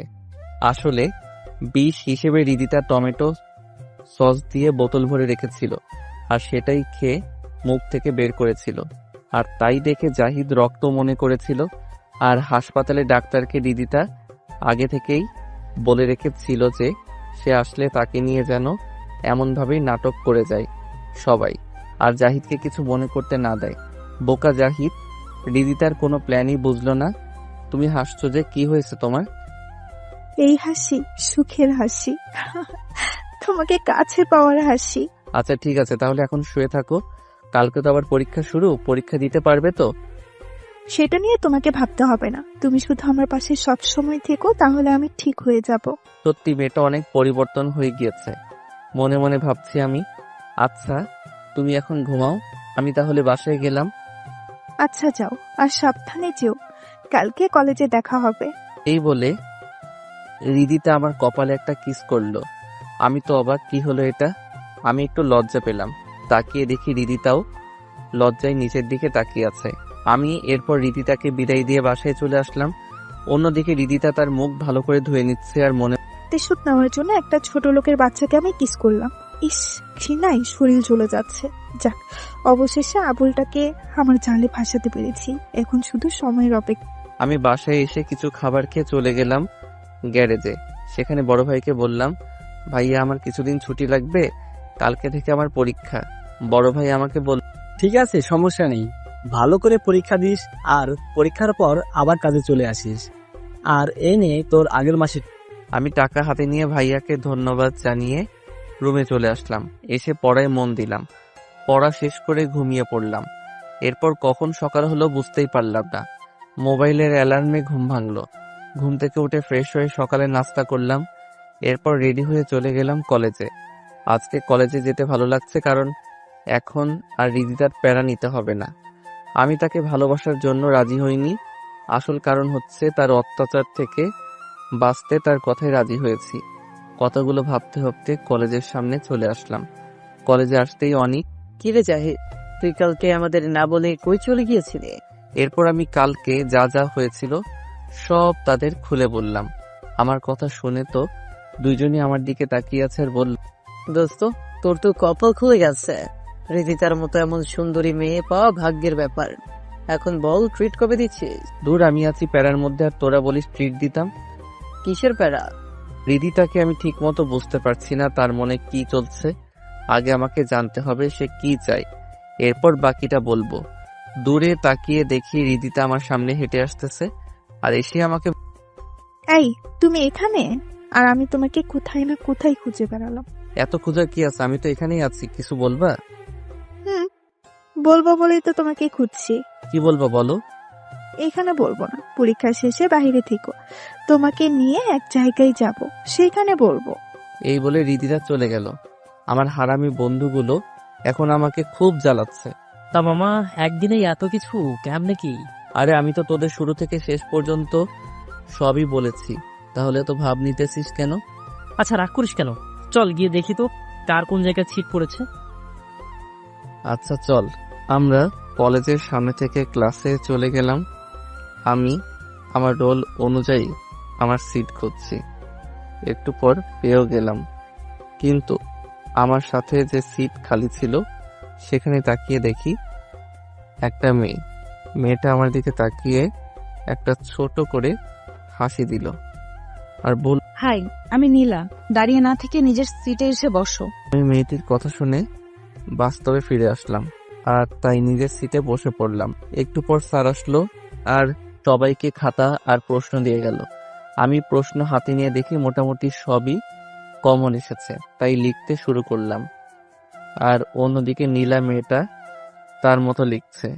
এই মেয়েকে আমি কখনো দেখেছি বলে মনে হচ্ছে না। আসলে আমি কলেজে এসে কোনো মেয়ের দিকে তাকাই না, তাই হয়তো চিনতে পারি নাই। কি হয়েছে আপনার? কোনো সমস্যা? কমন পড়েনি বুঝি?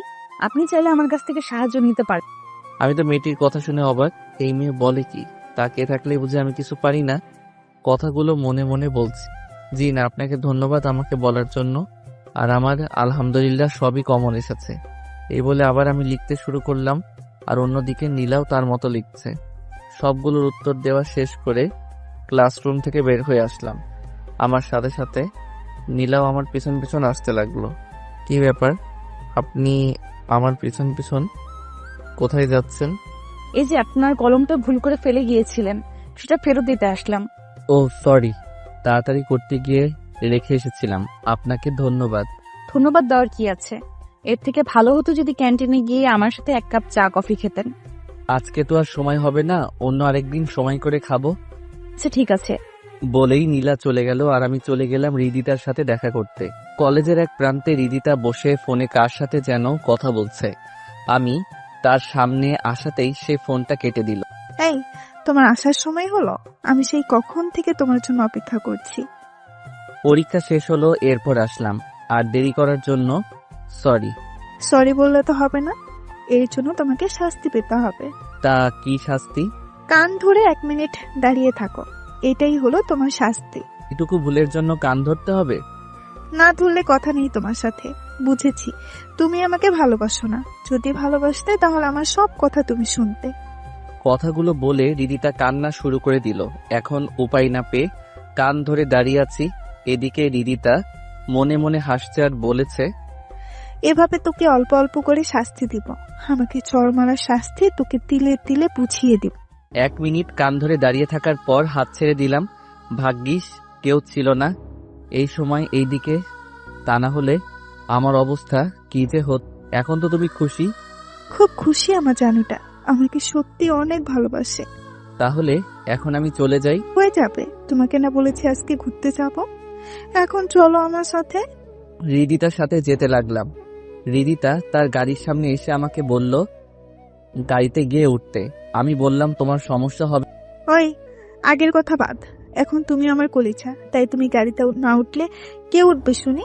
আর কোনো কথা না বলে উঠে পড়। আমি আর কোনো কথা না বলে গাড়িতে গিয়ে বসলাম। হৃদিতা আমার পাশেই বসলো আর আমার হাতে হাত রাখলো। কই যাবে? সামনেই একটা পার্ক আছে, আমরা সেখানেই যাব। এরপর গাড়ি পার্কের সামনে থামলো। আমরা গাড়ি থেকে নেমে পার্কের ভিতরে গেলাম। অনেকক্ষণ ধরে হাঁটছি আর টুকটাক কথা বলছি। হৃদিতা আমায় বলল, এই যাও তো, বাদাম নিয়ে আসো। আমি গিয়ে 20 টাকার বাদাম নিয়ে হৃদিতার কাছে আসলাম। এরপর হৃদিতা বসে পড়লো আর আমাকেও বসে পড়তে বলল। আমিও বসে পড়লাম। হৃদিতা আমাকে বলল বাদামের খোসাগুলো ছুঁড়ে দিতে। আমি একটা একটা করে সবগুলোর খোসা বের করে হৃদিতার সামনে রাখলাম। হৃদিতা আমাকে তার কোলে মাথা রাখতে বলল। আমিও তার কোলে মাথা রাখলাম। সে একটা বাদাম নিজে খাচ্ছে আর একটা আমাকে খাইয়ে দিচ্ছে। আমি যত দেখছি হৃদিতাকে, আসলে কি হৃদিতা আমায় সত্যিকার অর্থেই ভালোবাসে? আর অন্যদিকে হৃদিতা ভাবছে ইচ্ছে করছে আবুলটাকে পানিতে ফেলে দিই, আর না হয় গলার টিপে মেরে ফেলি।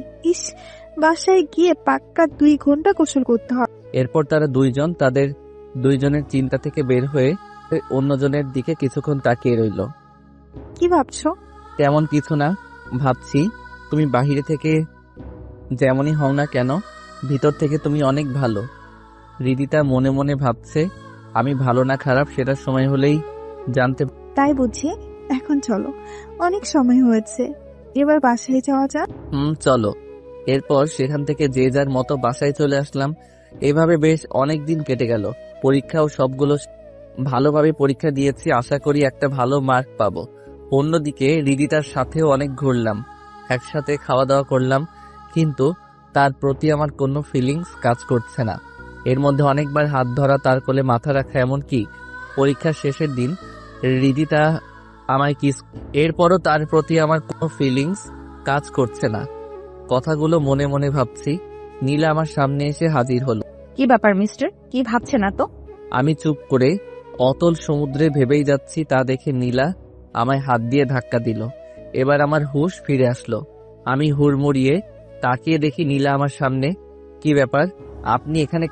সেই কখন থেকে আপনাকে ডেকে যাচ্ছে, আপনার তো কোনো পাত্তাই নেই। তা এত কি ভাবছেন মিস্টার? এমনি কিছু না, তা আপনার কি খবর? আমার খবর নিয়ে আর কি করবেন? আমাকে তো আপনি। কথাটা বলেই নীলা চুপ হয়ে গেল। কি হলো, চুপ করে গেলেন যে? না, তেমন কিছু না। আচ্ছা চলেন ক্যান্টিনে গিয়ে 1 কাপ কফি খেয়ে আসি, যদি আপনার সময় হয় তো। আমার আজকে কোনো কাজ নেই এখন, তাই আপনার সাথে 1 কাপ কফি খাওয়াই যায়। এরপর আমরা চলে গেলাম ক্যান্টিনে। নীলা আমার আর তার জন্য 2টা কফি অর্ডার করলো। আর একটু পর কফি চলেও। আচ্ছা, তোমার বাসায় কে কে আছে? কেউ নেই। মানে? কেউ নেই মানে কেউ নেই। কোথায় আছেন তাহলে? জানি না। আপনি কি আমার কথায় রাগ করেছেন? না, তেমন কিছু না। আসলে আমি আমার অতীতগুলো মনে করতে চাই না, তাই এসব কথা থাক, অন্য আরেকদিন বল। আচ্ছা ঠিক আছে, তবে আপনাকে একটা কথা বলার ছিল। কি কথা? আপনি কি জানেন হৃদিতা আপনাকে নিয়ে গেম খেলছে? মানে হলো সে আপনার সাথে মিথ্যা ভালোবাসার নাটক করছে। সেটা আপনি কিভাবে জানলেন? কারণ আমি তার বান্ধবী ছিলাম এক সময়, কিন্তু এখন আর নেই। আপনাকে কষ্ট দেওয়ার জন্য সে এগুলো করছে, আরো অনেক কিছু করতে যাবে সামনে দিয়ে। তা আমাকে আপনি এগুলো কেন বলছেন? কারণ আমি জানি আপনি অনেক ভালো, আর আপনাকে এইভাবে কষ্ট পেতে দেখলে আমার ভালো লাগে না। আমি আপনাকে অনেক আগে থেকেই ফলো করেছি। আপনি সবার মতো না, একদম আলাদা। আপনার মধ্যে কোনো 6-9 নেই। আপনি প্লিজ হৃদিতার থেকে সাবধান। আর আমি যে এগুলো আপনাকে বলেছি, এই কথাটি হৃদিতাকে বলবেন না। আপনি কি পাগল হয়ে গেছেন নাকি? আপনি আমার অনেক বড় উপকার করলেন, আর আপনার কথা আমি বলে দিব এই কথা ভাবলেন কিভাবে? যাই হোক, আসলে আমিও হৃদিতাকে ভালোবাসি না। সত্যি বলতে, তার কাছ থেকে একটু শান্তি পেতে তার সাথে তাল মিলিয়ে যাচ্ছি। আমার যেভাবেই হোক কলেজ লাইফটা শেষ করা। ও আচ্ছা, আপনি সত্যিই রিদিতাকে ভালোবাসেন না? জি না, নীলাকে দেখলাম সে অনেক খুশি হয়েছে বলে মনে হচ্ছে, তাই আমি বললাম, কি হলো আপনার আবার? আপনি হাসছেন যে? সেটা আপনি যদি বুঝতে পারতেন তাহলে তো অনেক ভালো হতো। আপনি আসলে একটা আবুল। এই কথা বলে নীলা দৌড়ে চলে গেল। আমিও নীলার চলে যাওয়ার দিকে তাকিয়ে আছি। আমি নাকি আবুল? আমি যে কি সেটা যদি আপনি জানতেন তাহলে তো হয়েই যেত। এরপর আমিও আর এখানে না দাঁড়িয়ে বাসায় চলে আসলাম। বাসায় এসে রান্না করে খাবার খেলাম। কলেজ কয়েকদিনের জন্য ছুটি দিয়েছে পরীক্ষার জন্য, তাই এই কয়েকদিন একটু ভালোভাবে নিজেকে মানিয়ে নিতে হবে। শুয়ে শুয়ে এগুলো ভাবছি। যখনই ঘুম চলে আসবে ঠিক তখন মোবাইলটা বেজে উঠল। এই সময়ে আবার কে ফোন দিল? মোবাইলের স্ক্রিনে তাকিয়ে দেখি অচেনা নাম্বার থেকে কে যেন ফোন দিয়েছে। ভাবছি ফোনটা ধরবো নাকি কি ভেবে যেন ফোনটা ধরলাম। তো কে বলছেন? ওপাশ থেকে একটা মেয়ে কণ্ঠ। আমিটা কে? আরে আমাকে চিনতে পারছেন না? আমি নীলা। আপনি? তা আপনি আমার নাম্বার কিভাবে পেলেন? সেটা বলা যাবে না। এই কথা বাদ দিয়ে বলুন, কি করছেন এখন? না, আপনাকে বলতেই হবে আমার নাম্বার কিভাবে পেলেন। আমি তো আমার নাম্বার আমার পরিচিত মানুষ ছাড়া আর কাউকে দেই নাই। রাকিব ভাইয়া দিয়েছে। প্রথমে দিতে রাজি হয় নাই, পরে অনেক কষ্টে নিয়েছি। এত কষ্ট করে আমার নাম্বার নেওয়ার কি আছে শুনি? সেটা আপনাকে জানতে হবে না। এখন বলেন কি করছেন আপনি? এই তো ঘুমের দেশে যেতে চেয়েছিলাম, কিন্তু আপনি এসে আমার পথে বাধা হয়ে আসলে। সরি, আমি বুঝতে পারিনি। আপনি এখন ঘুমিয়ে পড়বেন। আচ্ছা সরি, বলতে হবে না। তা কিছু বলবেন? হ্যাঁ, বলছিলাম যে কলেজ তো কিছুদিন বন্ধ থাকবে, তাই যদি আপনি কালকে ফ্রি থাকেন তাহলে আপনাকে নিয়ে একটু বাইরে ঘুরতে বের হতো। তা আমার মতো আবুলকে নিয়ে ঘুরতে গেলে আপনার সমস্যা হবে না? আমি রিদিতার মতো না, বুঝলেন? তাহলে আপনি কার মতো? আমি আমার মতো। আচ্ছা ঠিক আছে, যদি সময় পাই তাহলে কালকে জানিয়ে দিব। এখন বাই, আমি ঘুমাবো। আসলে আপনি একটা।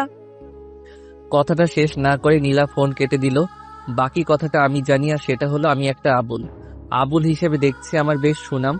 একটা জিনিস ভেবে দেখলাম, নীলার সাথে কথা বলতে আমার খারাপ লাগে না, যেমনটা রিদিতার সাথে কথা বলতে গেলে হতো। নীলা যখন আমাকে তার হাত দিয়ে স্পর্শ করেছিল তখন মনের মধ্যে একটা কারেন্টের মতো ঝাটকা লেগেছিল। আর নীলা দেখতেও তো খারাপ না, বেশ ভালো, ভদ্র, অহংকার নেই মনের মধ্যে। এমন একজনকেই তো আমি আমার জীবনে খুঁজছি। আচ্ছা, নীলাকে কি কালকে বলে দেখবো সে আমাকে ভালোবাসে কিনা? ওকে কালকে ঘুরতে যাওয়ার সময় এক ফাঁকে বলে দেখব। এখন ঘুমাই। ঘুম থেকে উঠে দেখি সকাল হয়ে গিয়েছে। উঠে ফ্রেশ হয়ে সকালে নাস্তা করলাম। ফোনে চেয়ে দেখি কালকের নাম্বার থেকে 20টা মিস কল এসেছে। এই এত সময় কি করছিলেন শুনি? এই তো ঘুম থেকে উঠে রান্না করলাম, এখন নাস্তা করছি। আহা রে, বেচারার কি কষ্ট। তাই তো বিয়ে করলেই তো পারেন। আমার মতো আবুলকে কোন মেয়ে বিয়ে করবে শুনি? তাহলে একটু ভালো করে তাকিয়ে দেখেন, তাহলেই দেখতে পারবেন। কই, নেই তো। থুর, আপনি আসলেই একটা। আচ্ছা যাই হোক, তাড়াতাড়ি নাস্তা করে বের হন। আমি কিন্তু রেডি হয়ে বসে আছি আপনার জন্য। ওকে, আমি বের হচ্ছি। তা কোথায় আসবো? আমি আপনাকে মোবাইলে মেসেজ করে পাঠিয়ে দিচ্ছি, দেখে নিন। ওকে। এরপর নীলা ফোন কেটে দিল। আর একটু পর একটা মেসেজ আসলো, তাতে একটা ঠিকানার নাম দেওয়া আছে। আমি চিনি সেটা, তাই নাস্তা শেষ করে বাসা থেকে বের হয়ে গেলাম সেখানে। প্রায় 30 মিনিট পর সেখানে চলে গিয়ে দেখি নীলা একটা নীল শাড়ি পরে এক জায়গাতে দাঁড়িয়ে আছে। আমি তার সামনে গিয়ে দাঁড়ালাম। আমি তো নীলার দিক থেকে চোখ নামাতেই পারছি না, এত সুন্দর লাগছে আজকে নীলাকে শাড়ি। কি হলো মিস্টার, এইভাবে কি দেখছেন? আমি ওইভাবেই তাকিয়ে আছি। এই যে। এইবার নীলা আমার মাথায় হাত দিয়ে একটু ঝাঁকালো। আমি হুঁশ ফিরে পেয়ে নীলার দিকে তাকালাম। আমতা আমতা করে বললাম, কি বলুন? শুনছি। নীলা আমার কাণ্ড থেকে হাসতে লাগলো, আমিও হেসে। হয়েছে, আর হাসতে হবে না। তো এইভাবে আমার দিকে তাকিয়েছিলেন কেন? সত্যি আপনাকে অনেক সুন্দর লাগছে আজকে। শাড়িতে যে আপনাকে এত সুন্দর লাগবে সেটা আমার আগে জানা ছিল না। নীলাকে দেখলাম, একটু লজ্জা পেয়েছে। থাকার পান দিতে হবে না, এখন চলুন পার্কের ভেতরে যাই। আচ্ছা চলুন। এরপর নীলার সাথে ভিতরে ঢুকে ঘুরতে লাগলাম। এক জায়গাতে এসে নীলা বলল, এই চলুন তো, ফুচকার দোকান দেখতে পাচ্ছি, আসেন ফুচকা খাবো। আমি তো ফুচকা খাই না। আমি বলেছি তো আপনাকে খেতে হবে। এরপর আমি আর কিছু বললাম না। দোকানদারকে বললাম, মামা 2 প্লেট ফুচকা বানিয়ে দিতে। এরপর মামা 2 প্লেট ফুচকা দিল। নীলা ফুচকার প্লেট হাতে পেয়ে খেতে শুরু করেছে। মেয়েরা যে এত ফুচকা কিভাবে খেতে পারে সেটা আমার জানা নেই। নীলা আমার দিকে তাক কি হলো, আপনি খাচ্ছেন না কেন? এমনি ভালো লাগছে না। এরপর নীলা আমাকে বলল হা করতে। আমি হা করতে নীলা আমার মুখে একটা ফুচকা দিয়ে বলল। এখন খান। আমি ফুচকাটা খেয়ে আবার নীলার দিকে তাকিয়ে আছি, তাই দেখে নীলা হয়তো বুঝে গিয়েছে যে আমাকে একটার পর একটা ফুচকা খাইয়ে দিতে লাগলো। জীবনে কখনো ফুচকা খাই, কিন্তু এখন মনে হচ্ছে দুনিয়ার সব ফুচকা আমাকে আজকে খাইয়ে দিলেও হয়তো আমার পেট ভরবে না। প্লেটে ফুচকা সব শেষ। নীলা আমাকে বলছে, কি মিস্টার, আপনি না ফুচকা খান না? তাহলে এগুলো সব কে খেলো? আমি আর কিছু বলতে পারলাম না, চুপ করে আছি। কি বলবো, আমি সত্যি তো কখনো ফুচকা খাইনি, আর আজকে 1 প্লেট খেয়ে ফেললাম। নীলা আবার বলল, আচ্ছা চলেন এখন ওই দিকটায় যাওয়া যাক। আমিও হ্যাঁ সূচক জবাব দিলাম। এরপর দুইজনে হাঁটছি পাশাপাশি হয়ে। একটু পর আমি নীলাকে বললাম, আচ্ছা নীলা, একটা কথা বলবো? হ্যাঁ বলেন, কি কথা বলবেন? আচ্ছা, আপনি কি কাউকে পছন্দ করেন? এমন প্রশ্ন করলেন যে?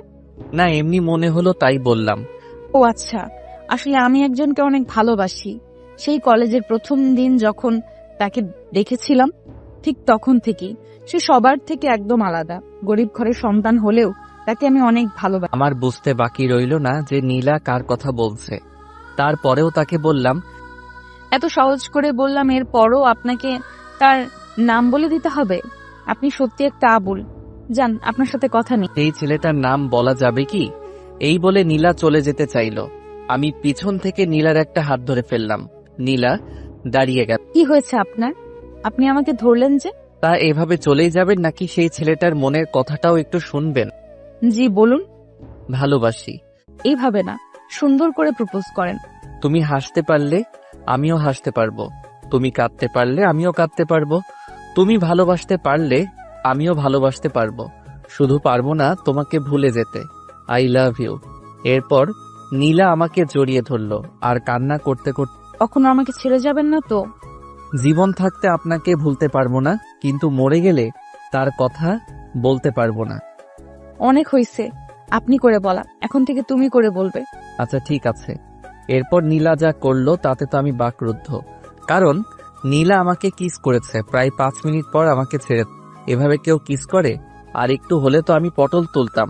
হয়েছে, তোমাকে আর পটল তুলতে হবে না। এখন চলো, অনেক বেলা হয়েছে, বাসায় আমার জন্য সবাই চিন্তা করবে। আচ্ছা চলো তাহলে। এরপর নীলাকে তার বাসার সামনে নামিয়ে দিয়ে আমিও গ্যারেজে চলে আসলাম। গ্যারেজে ঢুকতেই একটা গাড়ির দিকে আমার চোখ পড়ল। গাড়িটাকে আমার খুব চেনা চেনা মনে হচ্ছে। এটা রোলস রয়েস ব্ল্যাক এডিশন গাড়ি। গাড়ির ভিতর থেকে একজন, লোকটি আর কেউ নয়, তিনি আমার বাবা। বাবাকে দেখে আমি অবাক হয়ে গেলাম। বাবা এখানে কিভাবে আসলো? আমার খবর কিভাবে পেল? কথাগুলো মনের মধ্যে ঘুরপাক খাচ্ছে। একটু পর বাবা আমার সামনে আসলো। কিরে জাহিদ, তুই এখানে? জি, আমি এখানে কাজ করি। মানে তুই এখনো কাজ করিস? হ্যাঁ, এতে অবাক হবার কি আছে? আমার তো বিশ্বাস হচ্ছে না আমার ছেলে কাজ করছে। দেখেন, আমি আপনার সাথে কোনো প্রকার কথার মধ্যে জড়াতে চাই না। আপনি এখানে কেন আসলেন সেটা বললে খুশি হতাম। আমি এই রাস্তা দিয়ে যাওয়ার সময় আমার গাড়ির টায়ার কিছুতে লেগে হয়তো লিক হয়ে গিয়েছে, তাই এই গ্যারেজে আসলাম। এখানে এসে যে তোকে এভাবে সামনাসামনি দেখতে পাবো সেটা কখনো ভাবতে পারিনি। ওকে, আপনি একটু ভিতরে গিয়ে বসুন, আমি ঠিক করে দিচ্ছি। রাশেদ চৌধুরী তার ছেলের কাজ করা দেখছেন আর ভাবছেন এটাই কি তার ছেলে সেই জাহিদ, যে জাহিদকে তিনি চিনত, নাকি ভুল দেখছে? এই যে আপনার গাড়ি ঠিক। জাহিদ বাবা, তুই আর এভাবে থাকিস না, চল বাসায় চল। আমি তোর এই কষ্ট বাবা হিসেবে দেখতে পারবো না। আগে যা হয়েছে তা ভুলে যা, যা আবার নতুন করে সবকিছু ঠিক করে নিস। না বাবা, তা আর হবে না। আমি যেহেতু আপনাকে কথা দিয়েছি ভালো হয়ে নিজের পায়ে দাঁড়িয়ে আপনার কাছে আসব, সুতরাং এর আগে আর বাসায় যাব না। আপনি প্লিজ চলে। আমার কথা না হয় বাদ দিলাম, তোর মায়ের কথা একটু ভেবে দেখ। তোর মা তোকে না দেখতে পেয়ে কিভাবে যে দিন পার করছে সেটা তুই নিজের চোখে না দেখলে হয়তো বিশ্বাস করবি না। বললাম তো, আমি যতদিন না নিজের মতো করে সবকিছু ঠিক করতে পারবো সেই পর্যন্ত বাসায় পা রাখবো না। জাহিদ, আমি সেদিন হয়তো তোর সাথে অনেক খারাপ আচরণ করেছি, কিন্তু তুই চলে যাওয়ার পর তোকে আমি আর তোর মা অনেক জায়গাতে খুঁজেছি, কিন্তু কোথাও তোকে খুঁজে পাইনি। আজকে তোকে এতটা কাছে পেয়েও বলিস চলে যেতাম। আমার এত অর্থ সম্পদ কার জন্য করেছি? আপনার কথা শেষ হলে আপনি আসতে পারেন। ঠিক আছে, আমি চলে যাচ্ছি, তবে তোর এটিএম কার্ডটা রাখ, যখন দরকার পড়বে খরচ করিস, কিন্তু তারপরেও এইসব কাজ করিস না। আমার আপনার টাকার কোনো প্রয়োজন নেই। এভাবে কষ্ট করে টাকা উপার্জন করে যে শান্তি পাবো, আপনার সেই টাকায় তেমন শান্তি পাবো না। বাহ, খুব বড় হয়ে গিয়েছিস দেখছি। খুশি হলাম, আজকে আমার অনেক গর্ব হচ্ছে তোকে নিয়ে। কিন্তু তুই এই কার্ডটা রাখ, বাবা হিসেবে আমি তোকে রিকোয়েস্ট করছি। আমি আর বাবার কথার অবাধ্য হতে পারলাম না, তাই অনিচ্ছা সত্ত্বেও নিলাম। এরপর বাবা আমাকে বলল, ভালো থাকিস, আর কোনো সমস্যা হলে আমাকে বলিস। আর তোর মার কথা যদি একটু মনে পড়ে তাহলে বাসায় এসে দেখা করে যাস। এই বলে বাবা চলে গেলেন। আমি বাবার চলে যাওয়ার দিকে তাকিয়ে আছি। ঠিক তখনই দেখলাম আমার সামনে অনিক আর রাকিব দাঁড়িয়ে আছে। কিরে, তোরা এখানে কখন আসলি? এই তো, তোর বাবা চলে যাওয়ার অনেক আগে। মানে তোরা সব শুনে ফেলেছিস? আমরা সব শুনেছি। এখন বল, তুই আমাদের কেন এতদিন তোর আসল পরিচয়টা গোপন করেছিস? তোর বাবাকে তো আমরা চিনি, জেকে কোম্পানি তো তোদেরই। তুই এত বড় কোটিপতির ছেলে হয়ে এভাবে নিজেকে গোপন করে রাখার কারণ কি বল? যেহেতু তোরা আমার কথা জেনে গিয়েছিস, তাহলে তোদেরকে আমার অতীতটাকে জানিয়ে দেই। বল। তাহলে শোন, পাঠক প্লাস পাঠিকারা আপনারাও চলেন জাহিদ চৌধুরীর অতীত সম্পর্কে জেনে আস। ফ্ল্যাশব্যাক। আমি ছিলাম কোটিপতি বাবা মায়ের একমাত্র সন্তান। আমাদের তো আর কোনো কিছুর কমতি নেই, তাই আমার যখন যা মন চাইতো তাই করতাম। আমি আগে যে কলেজে ছিলাম সেই কলেজের সবাই আমাকে ভয় পেত, কারণ আমার রাগ অনেক বেশি। কোনো একটা ছোটখাটো জিনিস নিয়ে কাউকে আমি ছাড় দিতাম না। ঝগড়া ছিল আমার প্রতিদিনের সঙ্গী। নেশা প্লাস জুয়া খেলা প্লাস নাইট ক্লাবে যাওয়া, এগুলো ছিল আমার প্রতিদিনের কাজ। আমার সাথে সবসময় 20-30 জন পোলাপাইন থাকতো। আমি এক গাড়ি এক সপ্তাহের বেশি ব্যবহার করতাম না। আমার সব থেকে বেশি যত্ন নিতাম আমার চুলের। কত টাকা খরচ করেছি আমার চুলের স্টাইলের। জিম করে নিজেকে সবার থেকে আলাদা করার জন্য সবসময় প্রাধান্য দিতাম। আর নিজের পছন্দের নামি দামি সব ব্র্যান্ডের জামা কাপড় আর জুতার তো কোনো কমতি ছিল না। প্রতিদিন আমার এসব কর্মকাণ্ড বাবার কানে যেত, কিন্তু বাবা কাজে ব্যস্ত থাকায় আমাকে তেমন একটা বলার সময় পেত না। এভাবে একদিন নাইট ক্লাব থেকে ড্রিঙ্ক করে বাসায় গেলাম, আর কলিং বেল চাপতেই দরজার সামনে বাবাকে দেখতে পেলাম। আমার তখন হুঁশ তেমন একটা ছিল না, নেশার ঘরে ছিলাম। আমি জানতাম বাবা দেশের বাহিরে আছে, কিন্তু আজকে যে বাসায় থাকবে তা আমার জানা ছিল না। বাবা এগুলো একদম পছন্দ করতেন না, তাই আমার এমন অবস্থা দেখে আমাকে 2-3টা চড় দিলেন। চড় খাওয়ার পর আমার হুঁশ ফিরে আসলো, আর তাকিয়ে দেখি বাবা আমার সামনে। বেরিয়ে যা আমার বাসা থেকে। তোর মতো এমন নেশাখোর ছেলে আমার আর দরকার নেই। যেদিন ভালো হতে পারবি সেদিন এই বাসায় পা দিবি, এর আগে না। আমিও বাবাকে বলেছিলাম, ঠিক আছে, যেদিন নিজের পায়ে দাঁড়াতে পারবো আর ভালো হতে পারবো সেদিনই আমি ফিরে আসব, এর আগে না। এরপর কথাগুলো বলেই আমি সেখান থেকে রাগ করে চলে এসেছিলাম। অনেক বন্ধুর সাথে দেখা করলাম, সবাই আমাকে কোনো সাহায্য করলো না। তখন বুঝতে পারলাম আসলে তারা সবাই আমাকে না, আমার টাকার জন্য আমার সাথে সময় দিয়েছিল। তাই আমি আমার সব ভুল বুঝতে পারি। এরপর ঠিক করলাম নিজেই নিজের ক্যারিয়ার গড়ব। তাই এখানে চলে আসলাম আর একটা বাসা ভাড়া নিয়ে চলতে শুরু করলাম, কিন্তু আগের মতো করে না। অনেকটা খ্যাত ছেলে হিসেবে নিজেকে সবসময় সবার কাছে পরিচয় দিতাম। এরপর তো বাকিটা তোদের জানাই আছে। এতক্ষণ ধরে অনিক আর রাকিব আমার সব। এরপর রাকিব বলে উঠল, সবই বুঝলাম, কিন্তু একটা কথা বুঝলাম না। কোনো কথা বুঝলি না? তোর বাবা তো তোকে নিয়ে যেতে চেয়েছিল, তুই গেলি না কেন? আমার এখনো যাওয়ার সময় হয়নি, যেদিন যাওয়ার সময় হবে সেদিন যাব। আরে বেটা, রাগ করে না থেকে একবার বাসায় গিয়ে ঘুরে আয়, দেখবি অনেক ভালো লাগবে। আমার কাছে তোর বাবার নাম্বার আছে, আমি ফোন। না, তোকে আমি ফোন করতে বলেছি নাকি? প্লিজ, তোরা আমাকে জোর করিস না। এখন আমি বাসায় গেলে হয়তো আমার এই ভালো জীবনটাকে হারিয়ে ফেলতে পারি, কারণ টাকা মানুষকে ভালো থেকে খারাপ বানাতে 1 সেকেন্ডও দেরি করে না। আমি এখন যেমন আছি তেমনই ভালো আছি। আগে কলেজ লাইফটা শেষ করি, এরপর। আচ্ছা ঠিক আছে, আমরা তাহলে এখন চলে যাচ্ছি। কালকে তো কলেজ খুলবে, তাহলে সেখানেই দেখা হবে। আচ্ছা যা তাহলে। অনিক আর রাকিবকে বিদায় দিয়ে আমিও বাসায় চলে আসলাম। মনটা খারাপ হয়ে গিয়েছে আম্মুর জন্য। আমি জানি আম্মু আমার জন্য অনেক কষ্ট পাচ্ছে। আর তো কিছুদিন কলেজ লাইফ শেষ হলেই বাসায় যাব। কথাগুলো ভাবতে ভাবতে কখন যে ঘুমিয়ে পড়লাম বুঝতেই পারলাম না। ঘুম ভাঙলো সকালে, উঠে দেখি 7টা বাজে। ফ্রেশ হয়ে নাস্তা করলাম, এরপর রেডি হয়ে কলেজে চলে গেলাম। নীলা এরই মধ্যে কয়েকবার ফোন দিয়েছে। পাগলিটা এই কয়দিনে আমার মনের অনেকটা জোরে। সবসময় শুধু তাকে নিয়ে ভাবতে ইচ্ছে হয়। পাগলিটাকে ফোন দিয়ে জানিয়ে দিয়েছি আমি কলেজের সামনে চলে এসেছি। কলেজের আশেপাশে রিদি তাকে দেখতে পাচ্ছি না। যেখানে থাকার থাকুক গিয়ে আমার কি। আমি জানি সে হয়তো আবারও কোনো প্ল্যান করছে আমাকে শাস্তি দেওয়ার জন্য, কিন্তু এখন আর তার আমাকে জড়াতে পারবে না। কথাগুলো ভাবতে ভাবতে নীলার সাথে দেখা হয়ে গেল। এই তোমার আসার সময় হলো? সরি, নাস্তা করে আসতে একটু দেরি হয়ে গিয়েছে। তা আমাকে বউ করে নিয়ে গেলেই তো পারো, তাহলে আর তোমার এত কষ্ট করা লাগবে না। কলেজ থেকে পাশ করে বের হই, এরপর তোমাকে বিয়ে করে আমার বউ হিসেবে রেখে দিব যত্ন সহকারে। হইছে, আর আলু মারতে হবে না। এখন চলো ক্লাসে, আজকে পরীক্ষার রেজাল্ট দিব। আচ্ছা চলো। এই বলে আমরা ক্লাসের উদ্দেশ্যে রওনা দিলাম। ক্লাসে আমি চলে গেলাম রাকিবের কাছে। এরপর তাদের সাথে একটু আড্ডা দিলাম। কিছুক্ষণ পর স্যার ক্লাসে প্রবেশ করলো আর বলল, প্রতিবার কলেজে সবসময় পরীক্ষায় রিধিতা প্রথম স্থানে থাকতো, কিন্তু এবার প্রথম স্থান অন্যজন দখল করেছে। আমরা সবাই স্যারের কথা শুনে অবাক হলাম। সবাই ভাবতে লাগলো কে হতে পারে। একটু পর স্যার বলল, এবার প্রথম স্থান আছে জাহিদ। স্যারের কথা শুনে আমি তো রীতিমতো অবাক। শুধু কি আমি অবাক, নাকি ক্লাসের সবাই অবাক? সব থেকে বেশি অবাক হয়েছে বলে মনে হচ্ছে রিদিত। সে ভাবতেও পারেনি হয়তো তার অবস্থান আমি এভাবে কেড়ে নিব। তার দিকে তাকাতেই তার মুখটা দেখার মতো ছিল। স্যার আমাকে অভিনন্দন জানিয়ে বলল, আমি জানতাম তুমি ভালো কিছু একটা করবে, আর সেটাই হলো। এভাবে এগিয়ে যেও। এরপর সবাই ক্লাসে হাততালি দিল। অন্যদিকে রিদিতা জ্বলে পুড়ে ছাই হয়ে যাওয়ার মতো অবস্থা। এটা কিভাবে সম্ভব? শেষ পর্যন্ত আবুল আমার থেকে উপরে চলে গেল। না, এটা কখনো মেনে নেওয়া যাবে না। তাকে একটা উচিত শিক্ষা দিতেই। রিদিতাকে দেখলাম আমার সামনে এগিয়ে আসছে। কংগ্রেস জাহিদ, প্রথম স্থানে আসার জন্য। তোমাকেও ধন্যবাদ।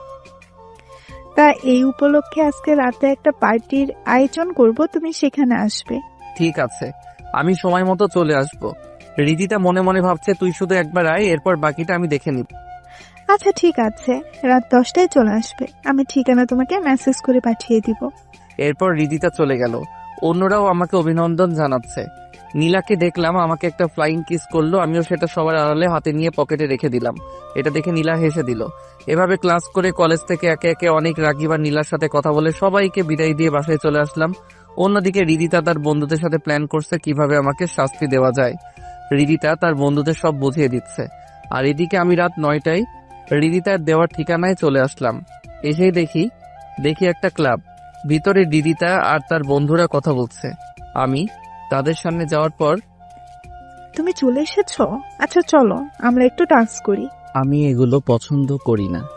আজকে এই দিনে তোমার পছন্দ বাদ দাও, আর আমার সাথে সাথে এসো। আমি রিদিতার পিছন পিছন যেতে লাগলাম। একটু আসতেই রিদিতাকে একটা ছেলে স্পর্শ করলো। রিদিতা আমার কাছে এসে বলল, তোমার সামনে আমাকে এই ছেলে স্পর্শ করলে আর তুমি চুপ করে আছো? রিদিতার কথা শুনে আমি ছেলেটাকে বললাম, কি ভাইয়া, এভাবে মেয়েদের গায়ে স্পর্শ করেন কেন? আমি এই কথা বলার সাথে সাথে ছেলেটা আমাকে ধাক্কা দিল আর বলল, তোর সমস্যা কি? এরপর আমাকে একটা ঘুষি দিল। আমি নিচে পড়ে গেলাম। উঠে দেখি আরো 5-6 জন সেই ছেলের সাথে দাঁড়িয়ে আছে। তাদের হাতে লাঠি প্লাস হকি স্টিক। রিদিতা আমার সামনে এসে, কি হয়েছে তোমার? তুমি ব্যথা পাওনি তো? আমার আর বুঝতে বাকি রইল না যে এগুলো সব রিদিতার সাজানো নাটক। তাই এক ঝাটকা দিয়ে রিদিতাকে সরিয়ে আমি বললাম, চুপ, অনেক নাটক দেখেছি তার, কিন্তু আর না, এবার তোর নাটক কি বলছো এসব জাহিদ? আমি তো তোমাকে অনেক ভালোবাসি। ভালোবাসিস আমাকে? হাসালি। কি মনে করেছিস আমি কিছু জানি না? তাহলে ভুল ভেবেছিস। তোর সবকিছু আমি জানি। তোর মতো মিথ্যাবাদী মেয়ের স্থান আমার পায়ের নিচে। কথাগুলো বলে আমি সেখান থেকে রিদিতা ভাবছে কি চেয়েছিলাম আর কি হয়ে গেল, সব প্ল্যান চলে ডুবে গেল। এখন কি আর করার? এই সবাই চল এখান থেকে, চলে যা। রিদিতার বন্ধু আকাশ বলে উঠল, কই যাবি এত তাড়াতাড়ি? আমাদের একটু সময় দিয়ে যা। যাকে শিক্ষা দিতে চেয়েছিলাম সে তো চলে গিয়েছে, তাহলে আর এখানে থেকে সময় নষ্ট না করাই ভালো। কিন্তু আমাদেরকে এভাবে রেখে চলে যাবি? আমাদের তো কিছু চাওয়া পাওয়া আছে তোর কাছে। কি বলতে চাস তুই? বলতে চাই আমাদের সাথে একটু রাত সময় দে, তাহলেই হবে। মানে কি বলছিস তুই আকাশ এসব? যা শুনেছিস ঠিকই শুনেছিস। আমরা এত কষ্ট করলাম তোর জন্য, এত রাতে সব কাজ ফেলে চলে আসলাম, এভাবে কি তোকে ছেড়ে দেব? তোর সাথে বন্ধুত্ব করেছি শুধু তোর সাথে একটা রাত কাটানোর জন্য। এর আগেও তোর সাথে একটা রাত কাটাতে চেয়েছিলাম, কিন্তু মাস ওই শালা আবুল এসে আমাদের সব প্ল্যান মাটি করে দিয়ে তোকে বাঁচিয়ে নিয়ে গেছে। কিন্তু আজকে তো তোকে এভাবে এই নির্জন জায়গাতে একা পেয়ে আমরা কিভাবে তোকে ছেড়ে দিই বল? এখন তো তোকে আবুলও রেখে চলে গিয়েছে, আজকে সারা রাত তোকে নিয়ে আমরা মজা করি। রিদিতা তো আকাশের কথা শুনে পুরাই অবাক।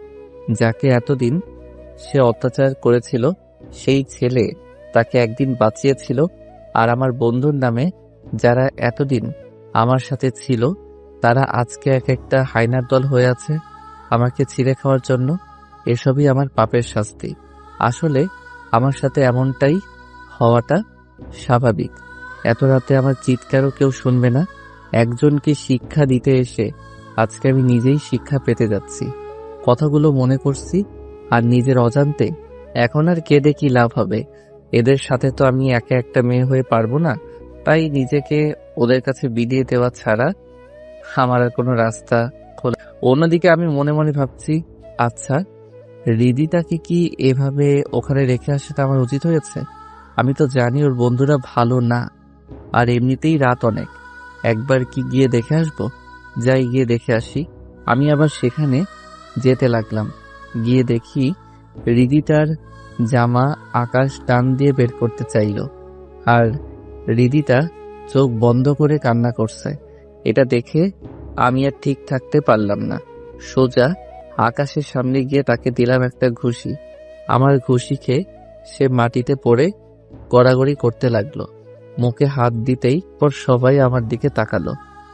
রিদিতা তো আমাকে দেখে তো মনে হলো অবাক হয়েছে যে আমি আবার ফিরে এসেছি।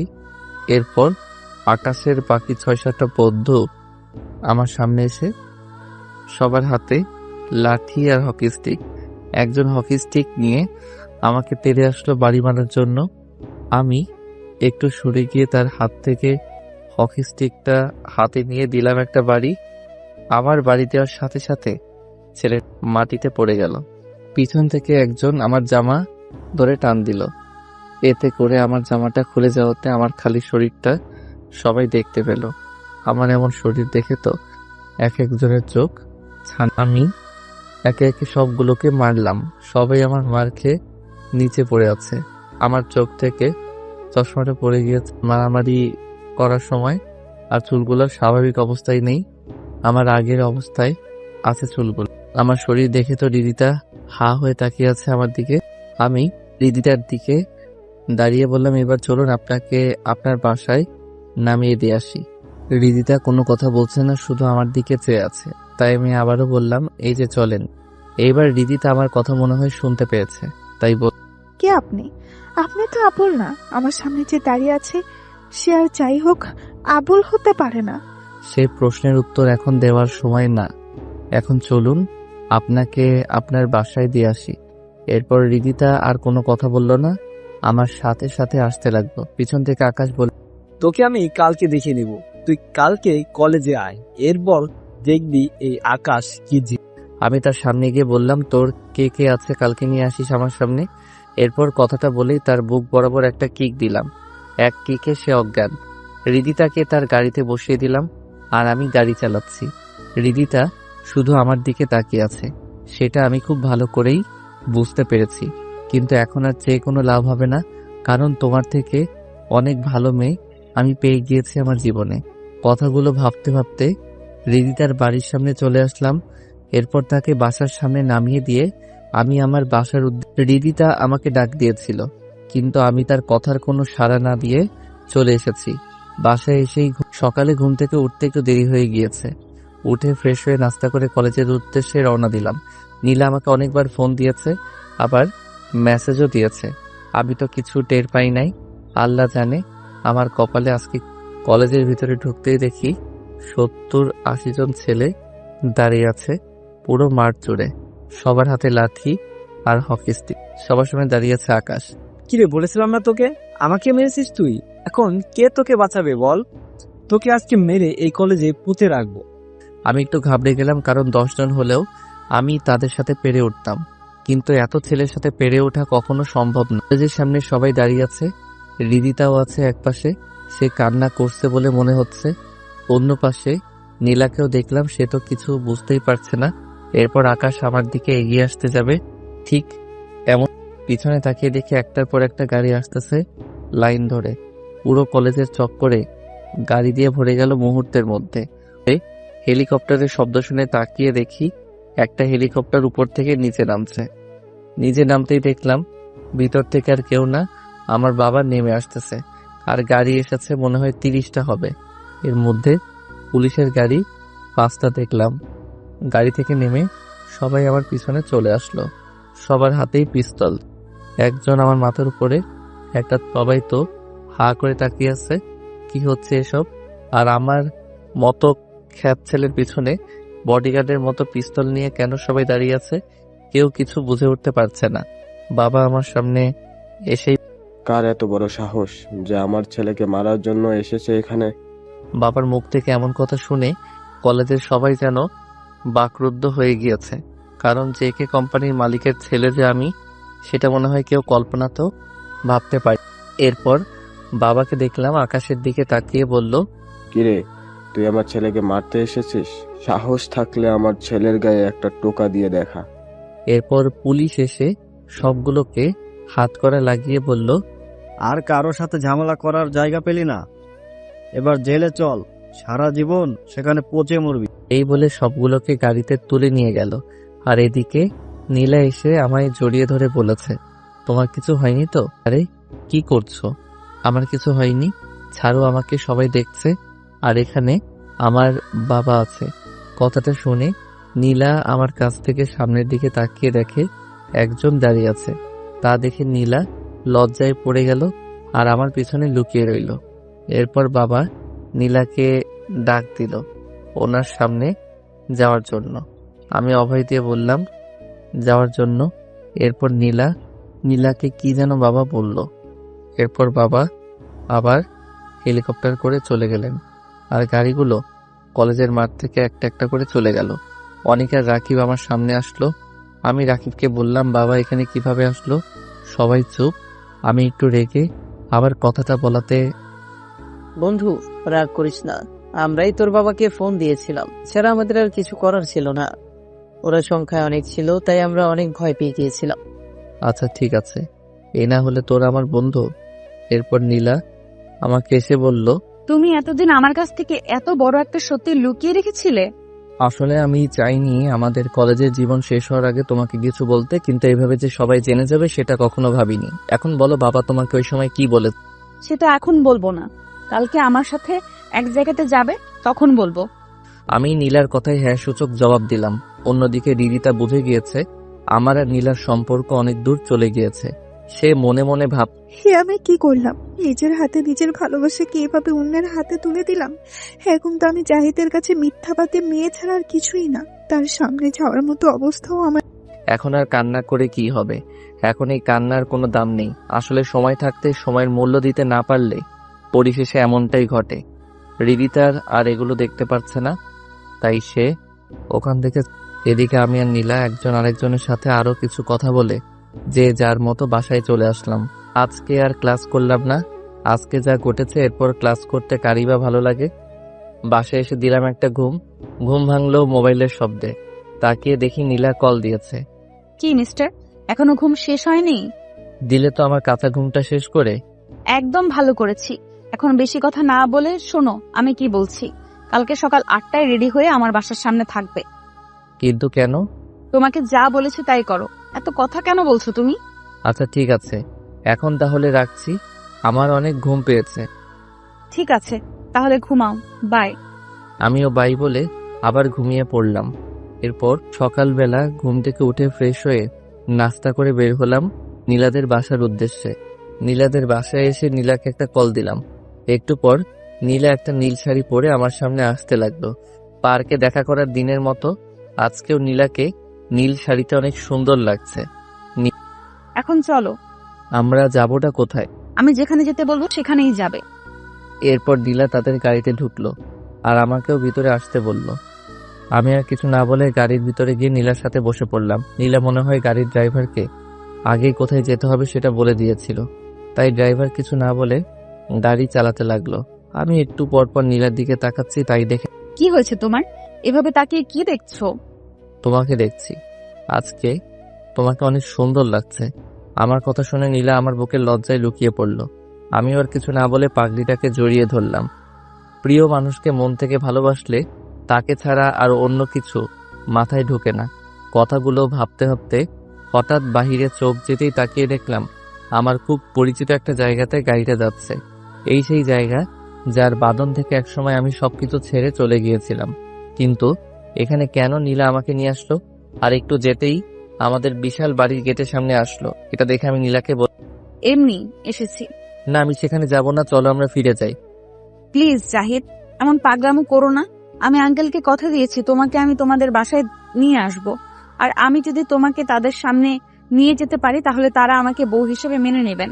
বাহ নীলা বাহ, তুমি বউ হবার লোভের জন্য আমাকে বাসায় নিয়ে যাচ্ছ? তুমি আমাকে ভুল বুঝছো। আমি চাই তুমি আবার তোমার পরিবারের কাছে ফিরে এসো। আগে যা হয়েছে সেগুলো ভুলে যাও। তুমি আমাকে ভালোবাসো নাকি বাবার অর্থ সম্পদকে ভালোবাসো? কোনটা? আমি তোমাকে ভালোবাসি, আর এই জন্য আমি তোমাকে তোমার পরিবারের কাছে নিয়ে যাচ্ছি। প্লিজ জাহিদ, আমাকে তাদের সামনে ছোট করো না। আমি অনেক আশা নিয়ে আঙ্কেলকে কথা দিয়েছি যে তোমাকে আমি তোমাদের বাসায় নিয়ে আসবো। এই বলে নীলা কান্না করতে শুরু করলো। নীলার কান্না আমি আবার সইতে পারি না, তাই আমি বললাম, আচ্ছা ঠিক আছে, শুধু বাড়ির ভিতরে গিয়ে আবার চলে আসবো, শুধুমাত্র তোমার কথা রাখার জন্য যাচ্ছি। এরপর সেখানে গিয়ে এক মুহূর্ত দেরি। এবার নীলা আমার কথা শুনে চোখের পানি মুছে আমার হাত ধরে গাড়ি থেকে নেমে গেটের ভিতরে ঢুকতে লাগলো। গেটের ভিতরে ঢুকতে গিয়ে আরেক বিপত্তি ঘটলো। গেটের দারোয়ান আমাদের ভিতরে যেতে দিবে না, কারণ আমরা অপরিচিত। আপনারা কারা আর ভিতরে কেন ঢুকতে চাচ্ছে? বিনা অনুমতিতে ভিতরে যাওয়া যাবে না। আপনি কার সামনে দাঁড়িয়ে কথা বলছেন জানেন? আপনার এমন কথার জন্য তো আপনার চাকরি চলে যাবে। নীলা আমাকে দেখিয়ে দারোয়ানকে বলল, কে আপনি, চেনেন? দারোয়ান না সূচক জবাব দিয়ে বলল, ওই না তো, আমিও ওনাকে চিনি না। আমিও দারোয়ানকে চিনি না, মনে হয় নতুন এসেছে, তাই হয়তো আমাকে চিনেনি। উনি হচ্ছেন জাহিদ চৌধুরী, আপনাদের মালিকের ছেলে। দারোয়ান নীলার কথা শুনে ভয় পেয়ে গিয়েছে মনে হলো। এক দৌড় দিয়ে গেট খুলে দিয়ে আমার পায়ে পড়ে আমাকে বলতে লাগলো, ছোট সাহেব, আমাকে ক্ষমা করে দিন, আমি আসলে আপনাকে চিনতে পারিনি। আমাকে চাকরি থেকে দয়া করে বের করে দিবেন না।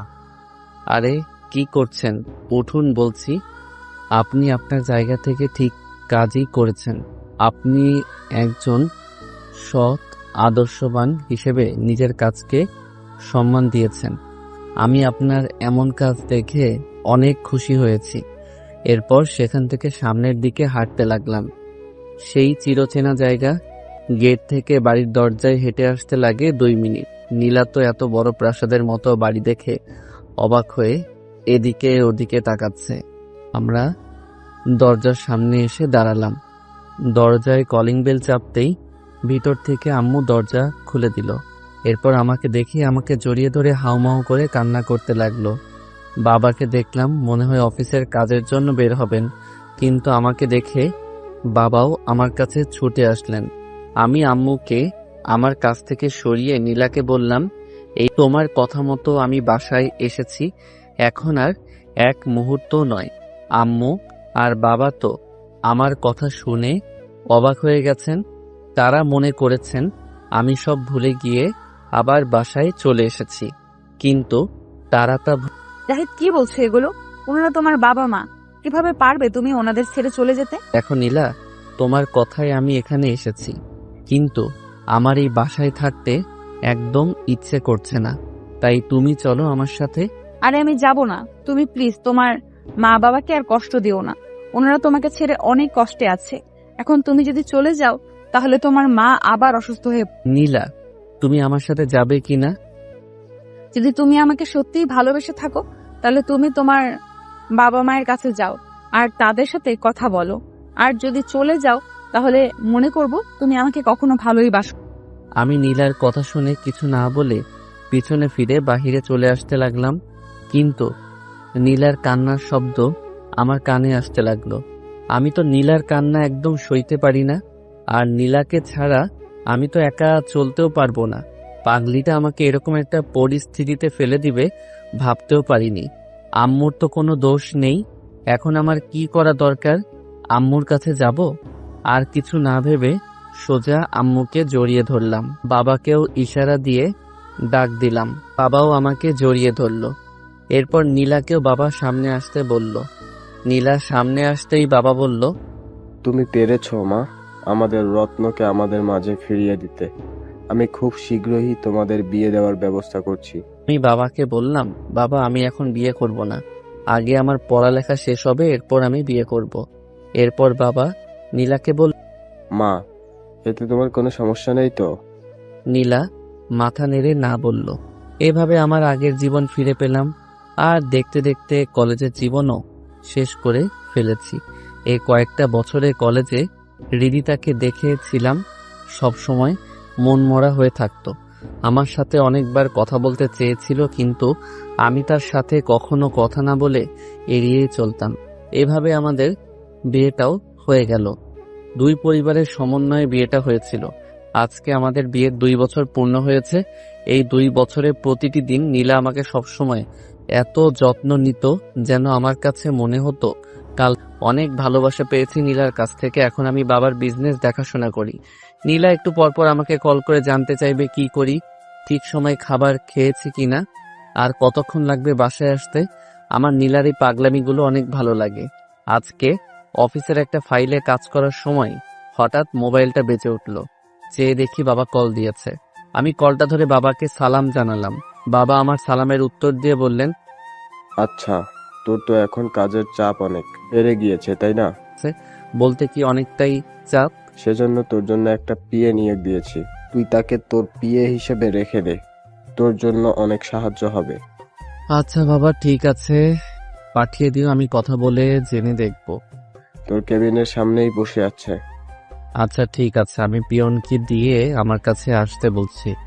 এই বলে বাবার সাথে কথা শেষ করে পিয়নকে কল দিয়ে বললাম বাহিরে বসা ব্যক্তিকে আমার কেবিনে পাঠিয়ে দেওয়ার জন্য। একটু পর দরজার সামনে থেকে একজন মেয়ে কণ্ঠে কেউ একজন বলল, ভেতরে আসতে পারি স্যার?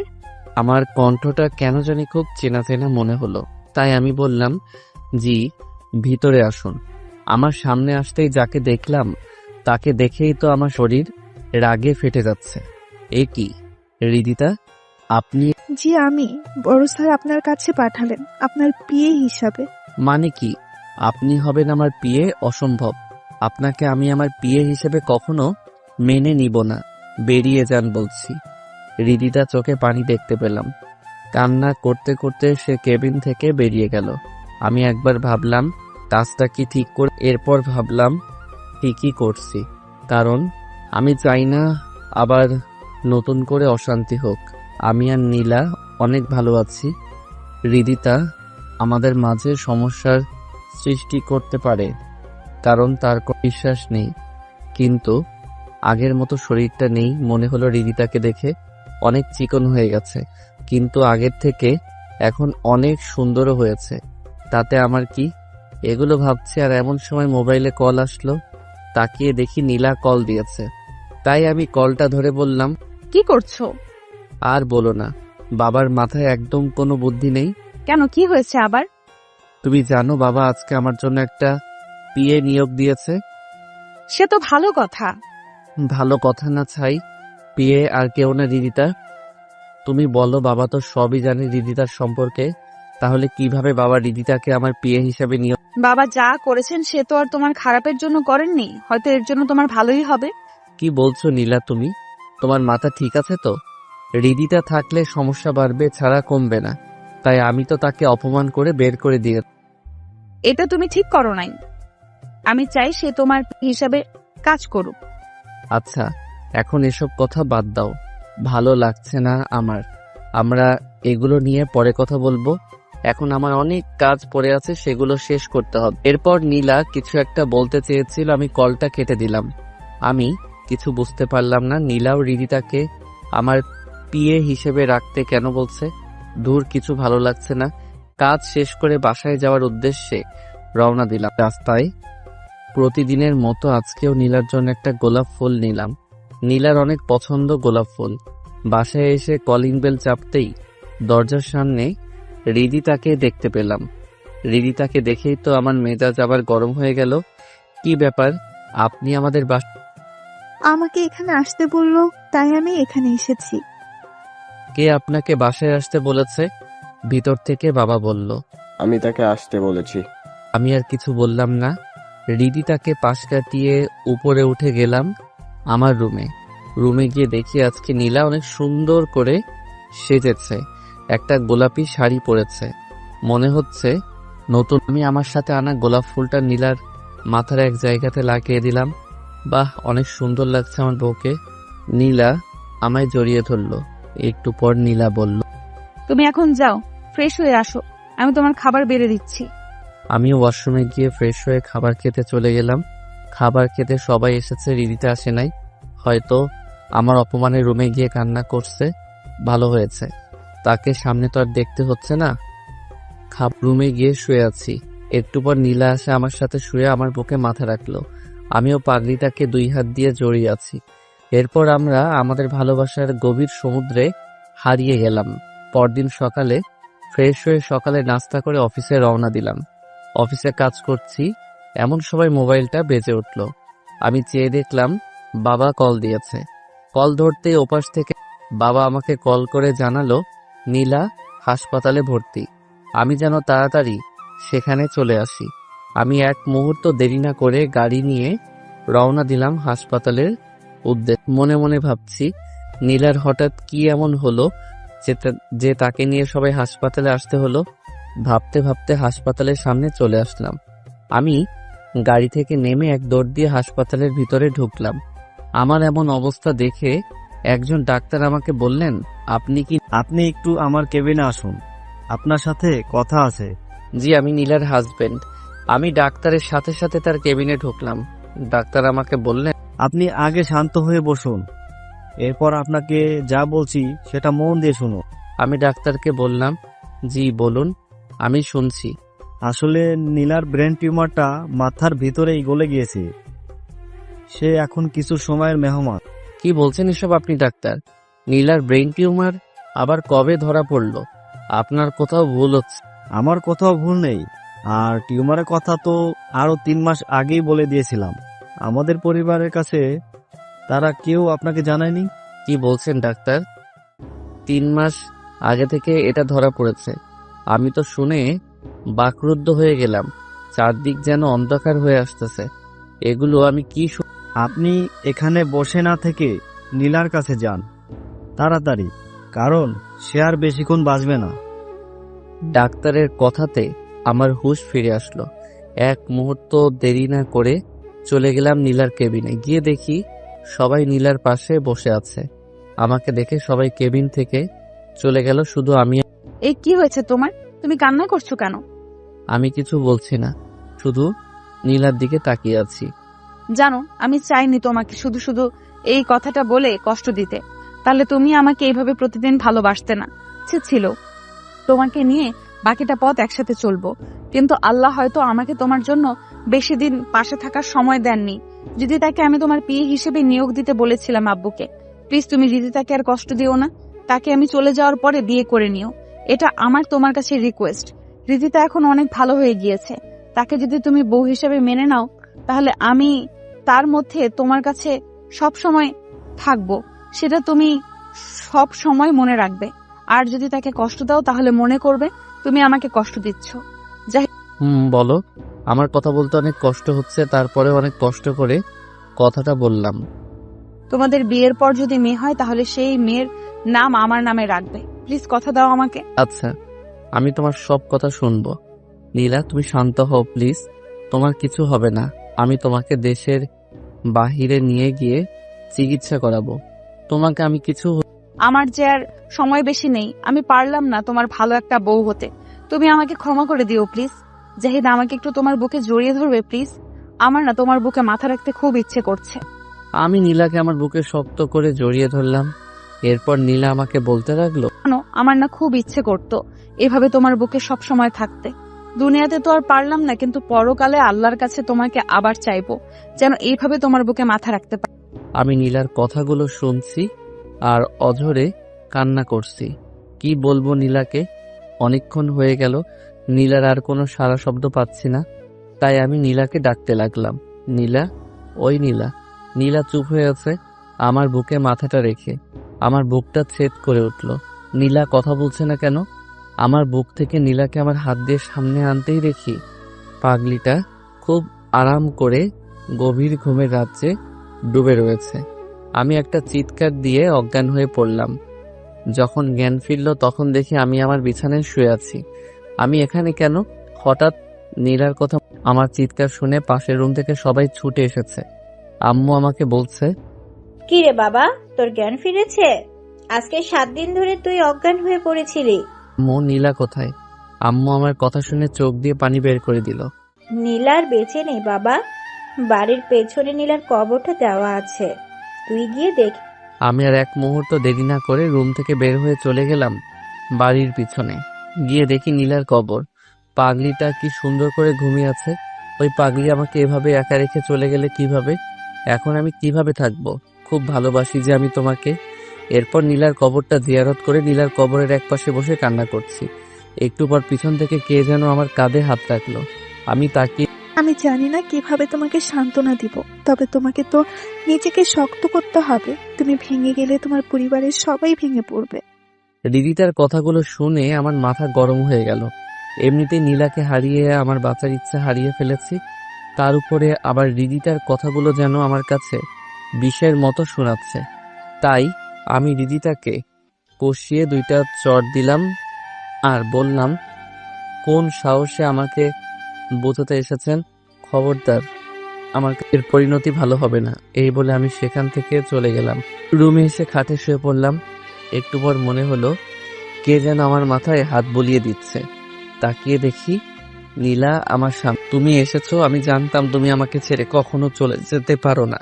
তুমি কি আমাকে মরে গিয়েও ভালো থাকতে দিবে না? কেন? তুমি ভালো নেই কেন? তুমি আমাকে কথা দিয়েছিলে যে তুমি হৃদিতাকে বিয়ে করে নিবে, কখনো কষ্ট দিবে না, কিন্তু তুমি আজকে হৃদিতাকে মারলে, তার মানে তুমি আমাকেও মারলে। কি করব বলো? আমি তোমাকে ছাড়া থাকতে পারছি না। যদি আমাকে পেতে চাও তাহলে ছাদে যাও, সেখানে হৃদিতা কান্না করছে, তার কান্না থামিয়ে তাকে তোমার বুকে ঠাঁই দাও আর তাকে বিয়ে করো, তাহলেই দেখবে আমিও তোমাকে জড়িয়ে ধরে আছি। আচ্ছা ঠিক আছে। এরপর আমি ঘুম থেকে উঠে পড়লাম। তার মানে আমি এতক্ষণ স্বপ্ন দেখেছি। কিন্তু মনে হলো নীলা আমার কাছেই ছিল। গিয়ে দেখবো হৃদিতা ছাদে আছে কিনা। এরপর আমি ঘড়িতে তাকিয়ে দেখি রাত 1টা বাজে। এত রাতে যাওয়াটা কি ঠিক হবে? এরপরেও চলে গেলাম ছাদে। অবাক কথা হলো হৃদিতা ছাদের এক কোণে দাঁড়িয়ে কান্না করছে। মনে হচ্ছে আকাশ মেঘলা, মনে হয় যে কোনো সময় বৃষ্টি আসবে। আমি পিছন থেকে হৃদিতাকে বললাম, কি ব্যাপার আপনি সেটা আপনাকে কেন বলতে যাব? আমাকে তো বলতেই হবে, কেন না? আমার মধ্যে তুমি আর তোমার মধ্যে আমি। হৃদিতা মনে হয় বিশ্বাস করতে পারিনি আমার মুখ থেকে এমন কথাটা। একটু পর আকাশে একটা বিজলি চমকানো শব্দ হতেই হৃদিতা আমাকে জড়িয়ে ধরল। আমিও তাকে শক্ত করে জড়িয়ে ধরলাম। আজকে আমাদের বিয়ের 5 বছর পূর্ণ হয়েছে। আমাদের একটা মেয়েও হয়েছে। নীলার কথা মতো মেয়েটার নাম রেখেছি নীলা চৌধুরী। খুব পাকা হয়েছে, অনেক দুষ্টু, পুরো বাড়িতে সবাইকে জ্বালিয়ে মারে। হৃদিতাও আমার সাথে এখন অনেকটাই সুখে আছে, আর আমিও তার মাঝে। আমি আমার নীলাকে যেন খুঁজে পাই। এভাবেই আমাদের জীবনটা আবার ভালোবাসা